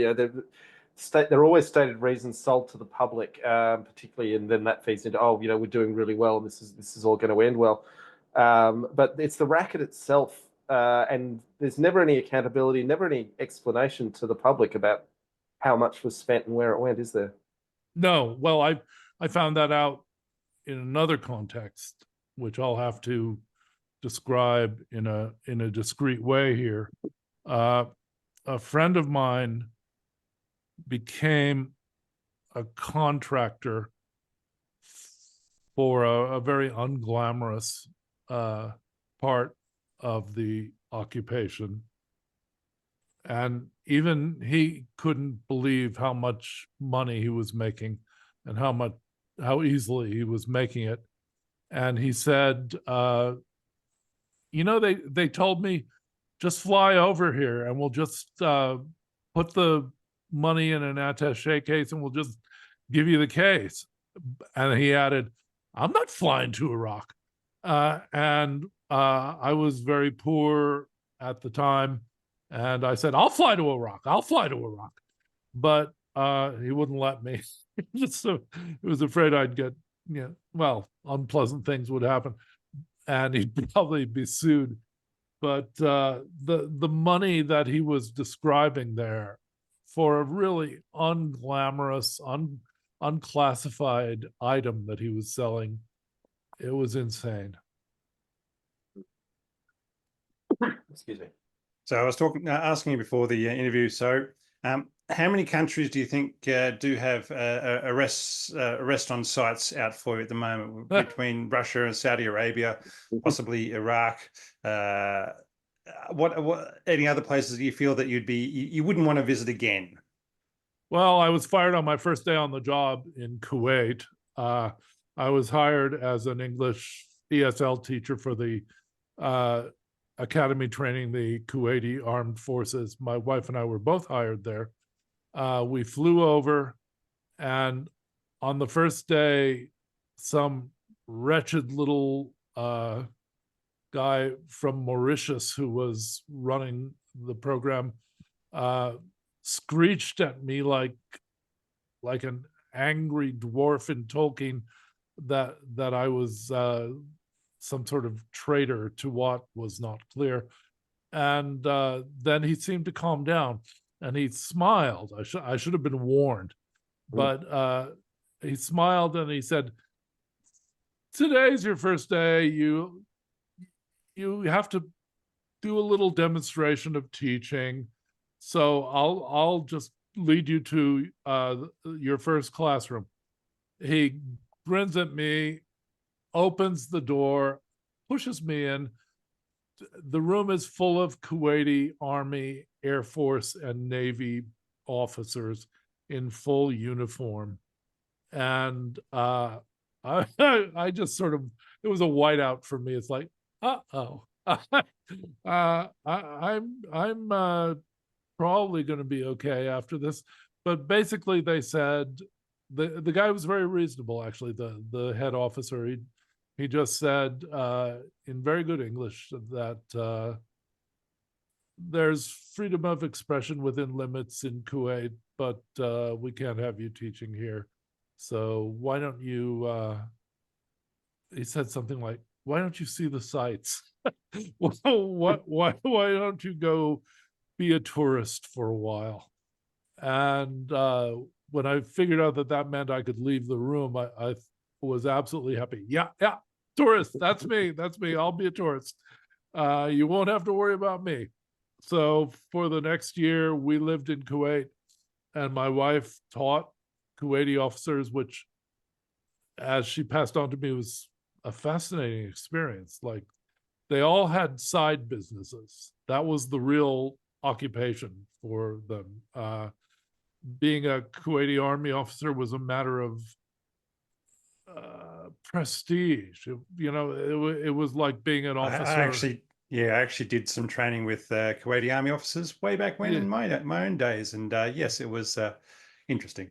Yeah, Some rich young men there. Let's just say that, some rich young men. One of them ran a knockoff high-end purses factory in Thailand, and that was his real shtick.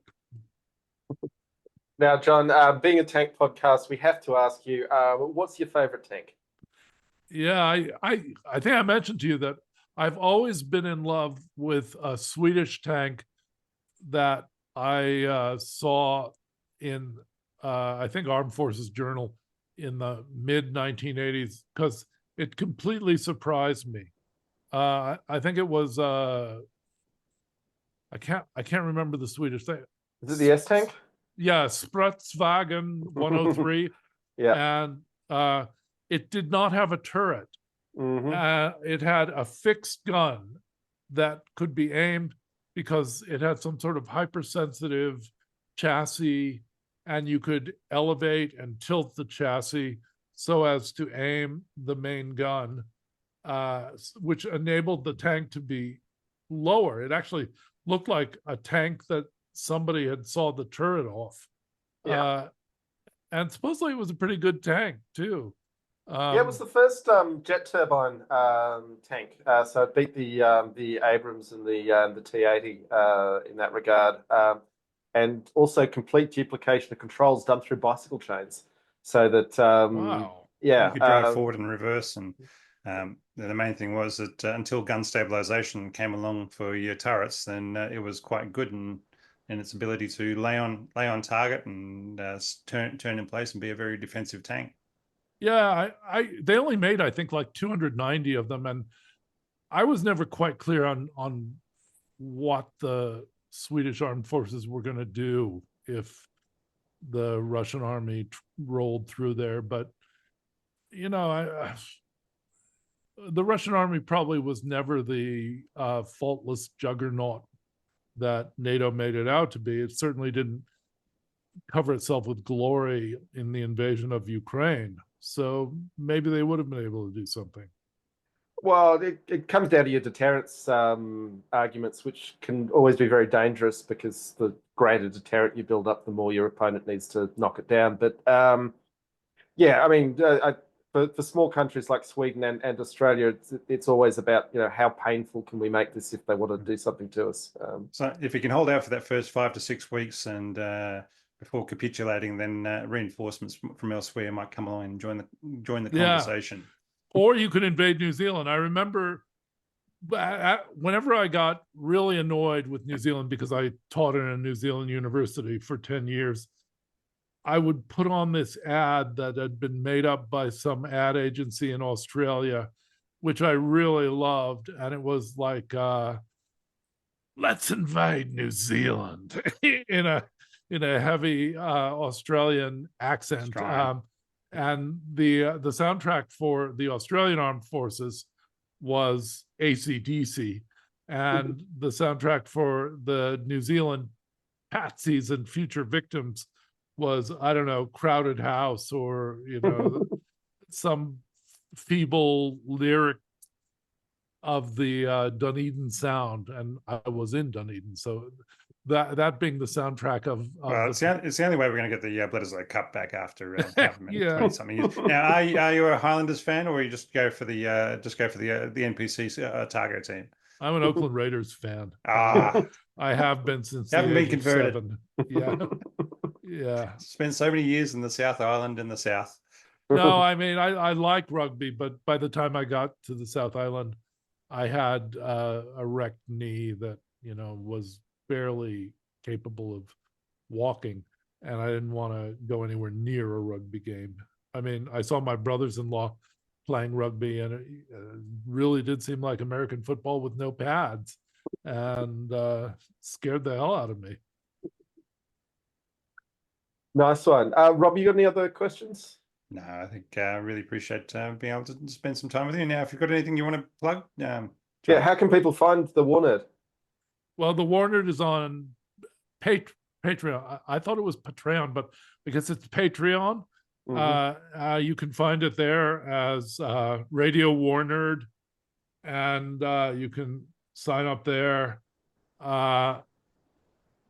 We are doing more shows now. We're doing like 8 shows a month at least, And I would have thought we'd run out of material by now, but on the contrary, the Gaza war has been a grim story, but it certainly needs a lot of attention, and it's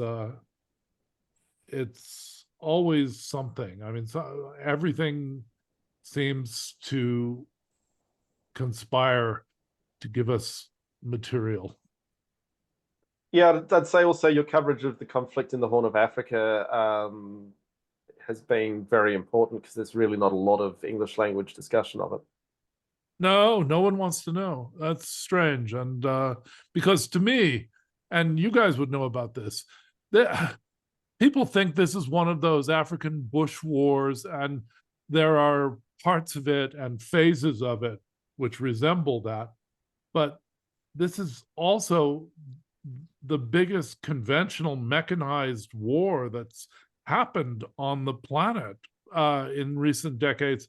And it was done with great professionalism at some points. I mean, the way that the insurgents trapped the Ethiopian tank convoys in a narrow pass and blew them apart in the late 1980s. It was a classic tank battle, and I think, frankly, there's a certain anti-African prejudice among a lot of people that they don't want to hear about it. Okay, well, anyway, thank you so much, John, for your time. Really appreciate it. Excuse me. And we'll let you get on with your evening, but thank you for coming on the show. My pleasure. Okay, bye. Thanks, John.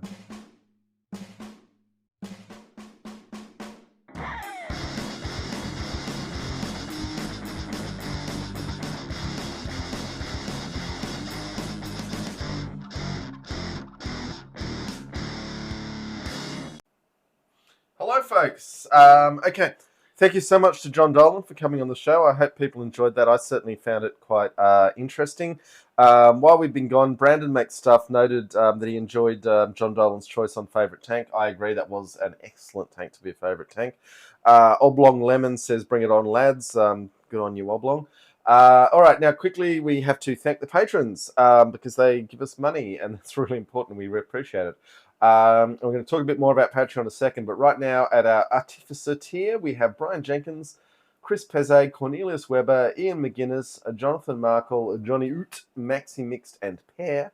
And then at the lower tier, we have Anton Gorbanov, Carter Heller, Christoph Keller. Very similar names there. Mm-hmm. David Mulvaney, Elliot Spicer, Floaty Burb, Yihuk, Hans Wang, Henry Hamid, Jay Beckman Strauss, Jamie Stokes, Late Apex, Martin, Russell Phillips, Scotch 12, Steve Matthews, and Tony L. And we can never forget Vikram Murthy. Thank you, Vikram. Now, moving on from that, let me just move the... wrong one. There we go. Okay, second half shows in the background for the YouTubers. So, Apple Bastardry with patrons. If you're already subscribed as a patron, don't worry. Everything's fine for now, as far as we know. If you are thinking about joining up as a patron, then don't do it via the Apple app, because then Apple will clip 30%. Do it online. You can even do it on your browser on your phone if you have to use your phone. And then Apple won't take 30%, and we will get more of your money. Patreon do take a percentage, but it's pretty reasonable for the service they provide. Rather than Apple. Yeah. Apple are just getting greedy, and they want to force us to using the Apple Podcast subscribe function, which, frankly, most of the people, Spotify is where it's at for podcasts anyway. Anyway, let's move on. Beer review. We're ready to review already. Okay, what have we got here, Rob? What have you brought us? Once again, I have flummoxed John in what I'm bringing. I'm bringing a Wusu Chinese beer that I found in my local shops. 4% alcohol, 2 standard drinks, 620ml bottle. Production date, C bottle. Yeah, that's good. Two standard drinks within the bottle. It is water, malt, rice, hops, and products. Products. That's a bit sketchy, but yeah. It could be quite sketchy. It's a lot of it is in Chinese. What is it except for Wusu and 620 mils? Do we have any idea where it's from? China. Okay. I know China's a big country, Yeah, and yeah. I'd like to be able to say somewhere in China, but I cannot. So the thing with Chinese beer is that the Germans, in their bits in northern China that they owned before the Japanese kicked them out in World War One, brought German brewing, and Chinese beer is very heavily in the German school, which is an absolute fine thing. And Chinese lagers on a hot, humid day in China are just a delight. Some of them will give you astonishing headaches, but the big ones don't. I don't know if this is going to give us a headache. I have no idea. But in terms of the ingredients of malt and rice, Budweiser puts rice in their mash. It's very common outside of Germany and China with the amount of rice they grow. It's just natural they'd use it as an adjunct. As long as there's plenty of barley in there, the enzymes are still going to process the starches into sugars. So this just tastes to me like a German lager, and a pretty good one. Yeah, it's not bad. I'm quite happy with it. For a nice big bottle, which looks clear on the video feed because it's a green bottle, but it's a green bottle. Yeah, you get the idea. So, because once again, I couldn't find anything absolutely related to Russian beers. But what I did find, you could have got Polish beer though.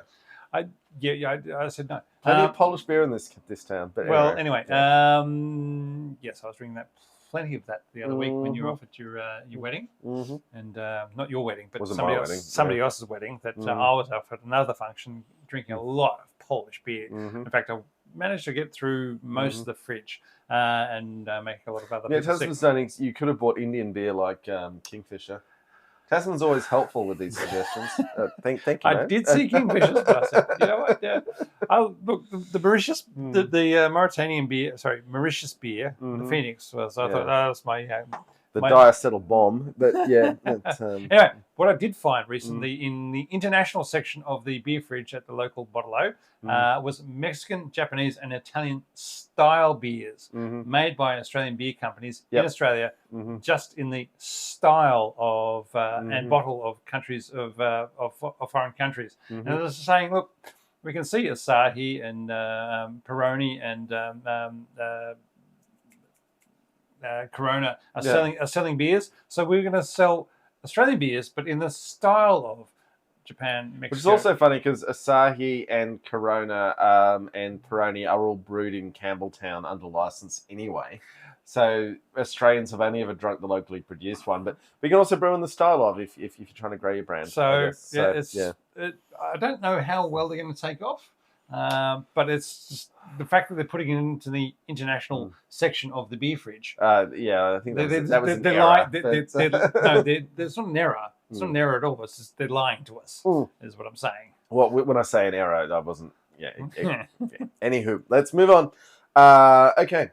Oz Armour Fest 2025. So we're just putting a call out to all of our listeners. It's in Cairns. It's at the Australian Museum of Armour and Artillery. Last weekend in August. Last week, is it last weekend? Anyway, yes. It's in August. Look up their website.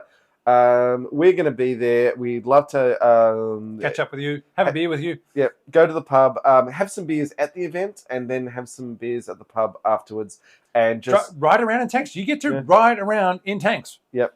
They drive you around. Yep. Sometimes fast, sometimes very slow, but depending on the tank. So A, you get to ride in tanks. B, we're going to have some epic nights in the pub just talking garbage all night long about tanks. It was tremendously fun last time we went, and we think it's going to be even more fun this time. So just throwing it out there for folks. You don't need to contact us. You just need to buy your tickets, book your accommodation. Cairns is a great place to be. We will set up an events page on Facebook closer to the event so we can keep people updated. But we'll just find a pub locally that everybody can go to and have a beer and go from there. Yep. There's a lot of breweries in Cairns. A lot of breweries. Raghow was asking, can you beer while dry? Can you drink? No, the beers are confined to the commander's deck, and you can't take them out of there. So no. But they're all free on the commander's deck. You just have to pay to get onto the commander's deck. Yeah, and if you're paying to get to Cairns, you may as well spend for the deck. And I would also strongly recommend putting about $1,000 away for tickets for the rides. I think that's about the right number. But you can get away with less, but then you're just watching other people having fun. And you're already paying a lot for accommodation and transport and tickets. So, but they can't tell us what we can do after the event. Mhm. No, hang on. Yeah. Wait. We're going to have some fun after the event. Don't you worry. There'll be some beers. Now, before we get to the less pleasant material that we're going to tackle in the second half of the podcast, a fun fact for you, Rob. Really, John? What's Yes. this fun fact? So the Avro Lancaster bomber has more confirmed aircraft kills than the F-15 Eagle.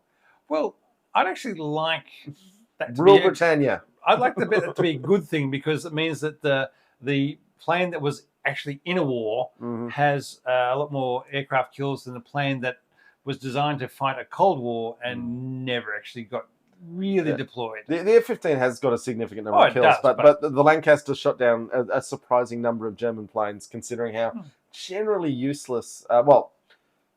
The fire from bombers was really useful at keeping enemy fighters from getting too close. If they hadn't had that, things would have gone very badly for them. But anyway, a bit like anti-aircraft guns on tanks. They're just meant to keep the enemy further away. Now, just to disappoint a lot of our American viewers and listeners, we'd just like to say Orange Man bad. Yes, it is undoubtedly bad, but it's worth noting that there's a lot of screeching going on about the fact that there's about 10 million Democrat votes. Possibly up to 15? Yeah, that number I've got some problems with. 10 million. Anyway, millions of Democrat voters didn't turn up this time, which is not surprising if you had listened to Democrat voters saying, I don't know if I can support a party that is complicit in genocide. Weird. What genocide are you talking about, John? We're talking about Gaza, of course. Oh, my goodness. Gaza. Who would have thought? Yeah. Now, in particular, college towns and swing states, particularly Michigan, did very badly for Harris, which says, don't tear gas your voters. Really? Who'd have thought that if you've hit someone with tear gas, they might not want to vote for you? But Trump hit them all with tear gas. So yeah, Trump did, but the point was they were never voting for Trump, but they were thinking about voting Democrat. They're like, well, what's the point? And it's hard and it's complicated, and democracy isn't simple. But you've also got a thing that I think a lot of them didn't think Trump was going to win, particularly when Harris came out the week before the vote and said, "Oh, we're in the lead." And at that point, if you're like, "I don't really want to support them," you'd be like, "Well, I'll just stay at home then." They've already got this locked up, and it turned out no, they didn't. But also, I would also say on that, I have run election campaigns, obviously not at this level. The Democrats have, well, not the Democrats. Okay. Change has been what the American people have voted for since Obama. Every election, they have voted for whoever is promising them change. And Hillary Clinton and Kamala Harris both said, we will give you continuity. And that is not what the American people are asking for. And that, I think, is a huge problem, and also complicity in genocide. doesn't help. It does not help. And they were warned. They were warned significantly that people who would otherwise support them could not in that situation. And now they're acting all surprised and blaming the voters. And it's all their own fault. Because you know what? You could oppose a genocide and win an election. Really, John? How do you do that? So that would seem like a bit of a win-win. Call me crazy. Let's move on from that unpleasantness now. Okay, Ukraine's finished. It's a hard thing to say. They've been very brave. They've done their best. It's not their fault. But the American support is definitely stopping. The Europeans don't have a lot more to give, and a declining willingness to give it. If I was Ukraine, I would be looking to have a peace talks where Trump is in the room, because Trump has a limited capacity for personal humiliation, as in his personal humiliation. So if he's in the room, then he will check Putin, and they will get a better deal. He'll fight like hell to make sure that he looks good. Yeah, and you've got to go on those crappy, awful spray tan coattails. That would be my strong advice for them. The other thing is that the Ukrainian defenders know their stuff now. They're not stupid, and they've got the internet. So now is a time for the Russians to move the line of control forward. They're already accelerating into the attack here. Because normally, assaults make some early breakthroughs and then decline to culmination. But the Russians, since the start of the year, have been taking more ground every week and faster, particularly because of the Kursk distraction that has drained out the best troops that Ukraine had. And we'll get to more on that. But it's it's really tough for Ukraine. I am sorry for them, but fundamentally trusting the US has not been a great strategy for anyone. Well, Tasman, I like to think that Europe will step up, but let's face it, we'll see. I hope I'm wrong. I hope you're right. Okay. We've been disappointed and heartbroken so many times that we're looking at the worst situations now rather than the best. I would also say that much as I loathe Trump, and I know him for the criminal rapist, liar that he is, if he blows the whistle on this war and ends it at the current lines of control, that is better than the Biden-esque strategy of just giving Ukraine enough to keep bleeding them out for years and years. Without setting off, getting the Russians into actually do something stupid. Yeah, but also never giving Ukraine enough capacity to actually achieve victory. No, you're not allowed to use these weapons for the 600 kilometre range that they're designed for. You're only allowed to use them for 300 kilometres, which is only allowed, which only does certain stuff. Now, moving on, Netanyahu was a huge winner. And it's annoying because he's engineered a lot of this situation, and the corpse emperor known as Joe Biden has been totally suckered in by it. The moment where he went on Seth Meyers and said, "I am a Zionist," I can remember I just turned my television off, and I wasn't the only one. And then he went for ice cream. But so Netanyahu is going to be the winner there because Trump is going to let him do whatever he wants, and that's genocide. And at the best, it's ethnic cleansing in that the whatever's left in Gaza has to move out so that the Israelis can build resorts on the Strip and also sell off the oil and gas rights. Yay! All right, and it gets better because the tech billionaires are going to run wild because what we've seen is an auction between two mobs of genocidal billionaires, and they're waiting for the AI bubble to burst and the whole world economy to crash. But until then... And do you think crypto will step in and make everything better? Well, crypto's the last bubble, you know. But it's worth noting that the chair of the Senate Banking Committee got sniped by the crypto bros who put a record amount of money into that Ohio Senate race. So that's awful. It turns out that letting unlimited amounts of money into your democratic systems might be a bad idea. What a surprise. And I'm kind of glad that we haven't quite got there in Australia. And the ACT at least we've got spending limits per candidate, $40,000. Yeah. And it's worth also noting while we're talking about big picture stuff, and I think let's try and get Albert Palazzo on the show soon to talk about climate change and war.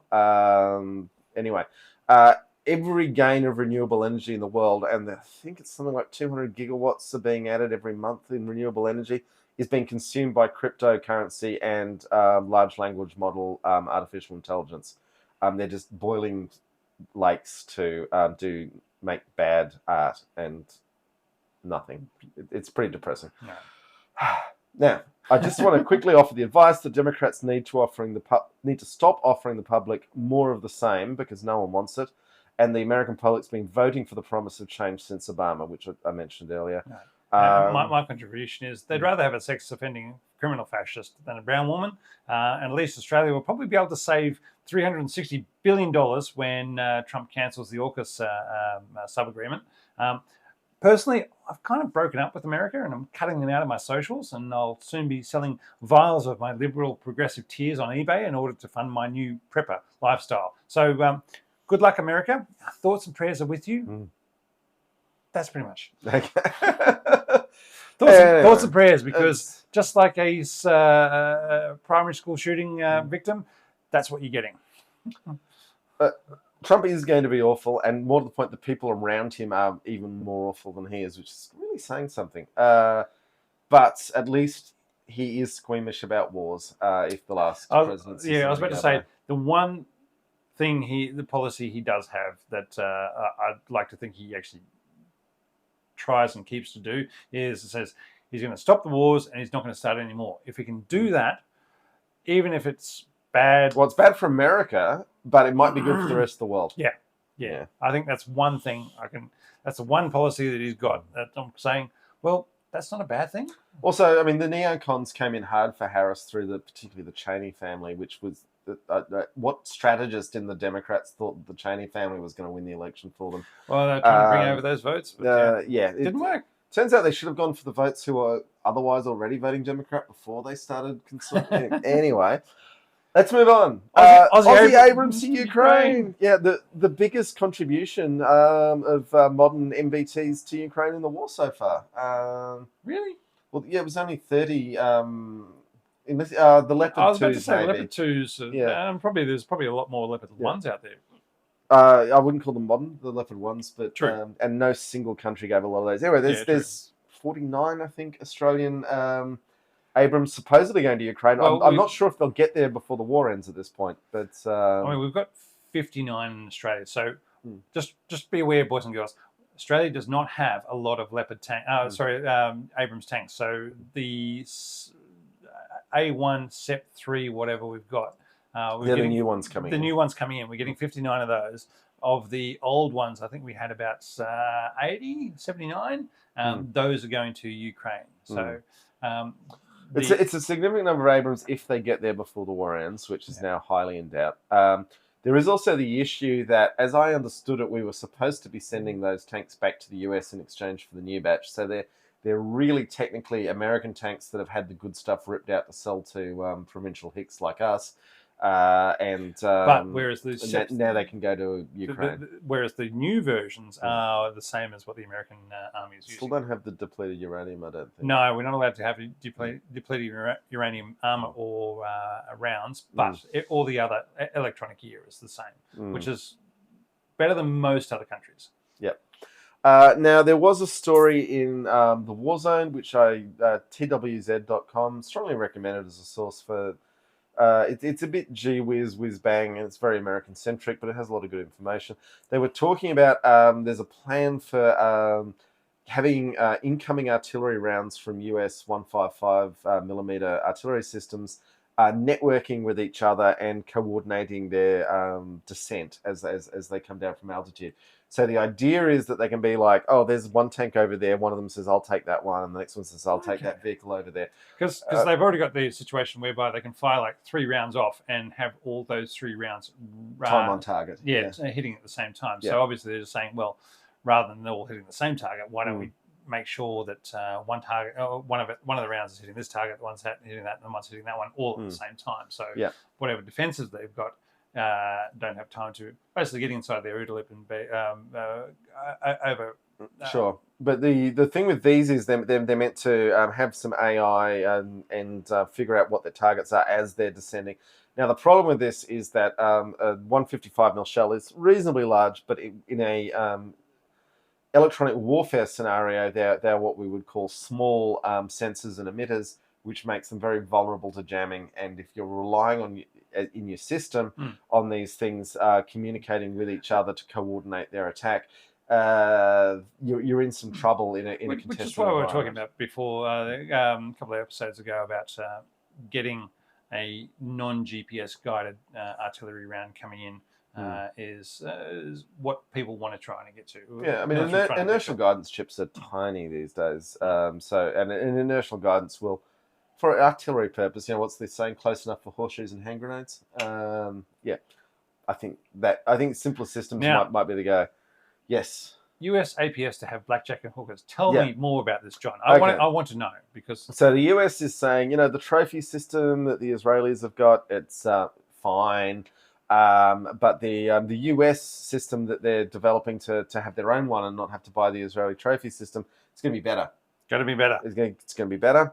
And in particular, it's going to have better sensors, and it's going to have better reloading, and it's going to be able to do the whole 180-degree arc, so that. So it's not going to actually have blackjack. No, but there is going to have bells and whistles that nobody else. They're promising features without delivering them. It's a concept of a plan, is it? Yeah, it's a concept of a plan. Right. I'm glad. Concept of a plan is a good thing for America to have. Well, particularly with the current leadership, isn't it? Now, North Korean troops going to the Norks. The Norks are on their way, and we love Norks around here, don't we?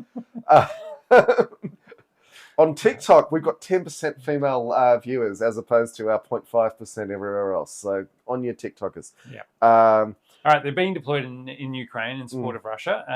And a lot of people are putting out the headlines of unprecedented, as many claim. But as we've said before, the North Koreans actually have fought in a number of wars, starting with the Yom Kippur War in 73. And I think it was the T-64 episode where we mentioned that before Ukraine itself had a large population of Koreans who'd been basically displaced from elsewhere in Russia and basically moved to Ukraine. Now, there is also the issue with people going like, this violates treaties and international law. In particular, if the Russians deployed the North Koreans in Kursk, which is Russian territory, recognized Russian territory, then they are simply assisting an ally with an incursion into its territory. So under international law, the North Koreans, if they were deployed in Kursk, would be A-OK. And all of these other bedwettings are not, pertinent.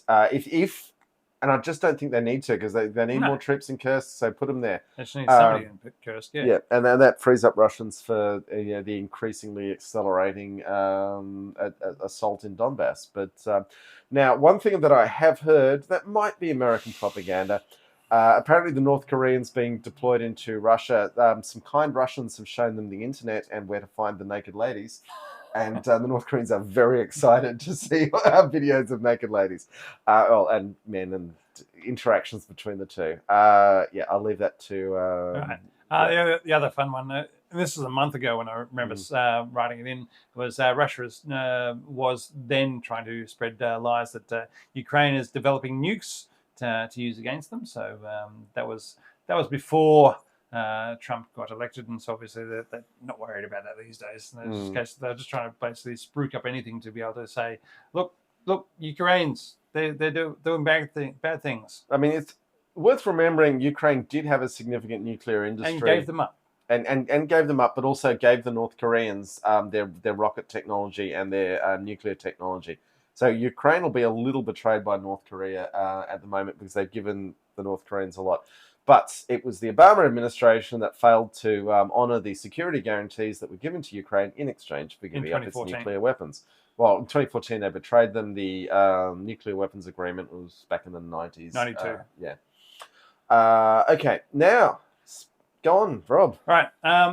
There's been a lot of talk about Japan being invited to join AUKUS. May not. This is the nuclear subs for Australia, from the UK and the US. May not be all. They might not be getting their own nuclear subs, but like various treaties that Australia has signed with the US and UK, it might be just a case of, look, we really like the way you guys go about things, and so we'd like to make sure you're on board on our team rather than on anybody else's team when things start happening. But that then goes to, so Japanese politicians and or decision makers have been shown around various places. But that then goes to a fire at the UK sub-factory. Barrow-in-Furness. Barrow-in-Furness. Also known as Maggie's Farm, because Margaret Thatcher built it. There you go. The fire is, you would imagine, a smallish setback, but shipyard fires can take years to sort out. That's worth noting. Inviting Japan, I think there's just an issue for the American submarine makers. Japan's conventional submarines using lithium batteries for sustainment are getting really good, and sending. Only we decided to buy those in 2015. Well, somebody should have written an article about that. Australian sailors didn't like the short bunks. Yeah, somebody should have written an article about that. You did write an article about that. You did write an article about that. The problem was Japan's submarines are real and so have real limitations, and Australia wanted fantasy. Yeah. Okay. Anyway, Anyway, there was a fire at the factory where there's subs that we'll never get has happened, and now it's going to be even longer until we never get them. Hyundai's hydrogen tank. Yeah, so Hyundai's unveiled a hydrogen tank. Now, lots of people sent me a link to this, and weirdly enough, I would just quite recently I was working in the office of the minister in the local government who was handling. Hyundai had a trial plant producing hydrogen for hydrogen fuel cell cars here in Canberra. which was, there's only a couple of these facilities in the world. So Canberra had one of the first. Yeah, we did. And the one thing that we learnt that everyone pretty much already knew is that the problem with hydrogen is it's relatively simple to produce hydrogen with a current. I did it when I was like 12 years old to make a little fireball I sent up into the sky. So you can put electricity into water with an anode and a cathode and split it into... Separate the two out and then light one on fire. Yeah, split into hydrogen and oxygen. That's easy. Liquefying the hydrogen to make it useful for transport and fuel takes a colossal extra amount of energy. Now, the liquefied gas industry worldwide uses an enormous amount of its own gas to do the liquefaction. That's how they make it economical, because the stuff's sitting with them already. Australia being one of the highest, second biggest exporter in the world. Exporter of, and which we get the least amount of money for. Just putting that out there. That because we've always just been bitches for the petroleum industry. Yeah. So basically, we produce the most liquid natural gas in the world, and yet we get the least amount of money for it because we let the overseas. Even Qatar and Norway are very good at getting money out of the process, and we're not. Anyway. In Queensland, who just brought in a new government, are going to get rid of the $6 billion that they get from that company, from that industry. That's the one promise they made. So I just want to point out that one of our biggest states has said, you know what, we don't like $6 billion, which is the least amount they could get for producing so much liquid natural gas. They're going to say, you know what, we don't want that. We're going to take that out of the coffers, and we're not going to cut out services or public servants or anybody else who does jobs for the government. Now, just moving back to the hydrogen tank, what I'm getting at is that you might be able to, with a whole bunch of solar panels and a water supply, be able to fuel up one tank. But doing serious numbers of tanks, it becomes problematic. Where renewables are going to be incredibly transformative for militaries is handling the air conditioning in a base. And powering the systems and not having to drag diesel in to run the generators. And or being on a remote location and saying not having to provide diesel or infrastructure out to that remote location, because Australia is a big country with a lot of remote areas. Not just Australia, but worldwide. Renewables for military bases, particularly with some batteries to get them through the night, are going to make a lot of sense and be very preferable. In terms of actually running a vehicle, putting the electricity in the battery is always going to beat out hydrogen as the better way to do it. And in terms of running a combat vehicle, putting the energy in a battery might be the future. But as long as you can burn petroleum, you're probably going to choose to do that. Just because there's so much support for it. I mean, until there's a revolution in that. Anyway. Once again, I tried out ChatGPT to write a totally tanked script for today's episode, and it gave me Max and Lila today, or Tom and Carl. It keeps calling us tanked talk and thinks we drink spirits rather than beer. Well, I don't know why. We talk about the beer all the time. But actually did provide some details on the PT-76 this time, which shows that it is, as a large language model, it is slowly learning. And with that, John? But as they learn, they add hallucinations. But I think that means we're done. So thank you so much, everyone who's stuck with us through what is going. It's not quite as long as the Churchill episode, but it's pretty close. Yeah. All right, folks. Thank you so much. And we will be back in a month, about a month. Yeah. About a month. With the tank. Do get in touch with us on social media with suggestions for the next tank, because we haven't made up our mind. Although we are hearing everyone wants CV90. Ooh, Swedish? Yeah. Yeah, okay. Maybe. Never know your luck in the big city. Let's see if we can find a Swedish beer. All right. All right. And on that note, farewell, folks. Thank you very much. Take care.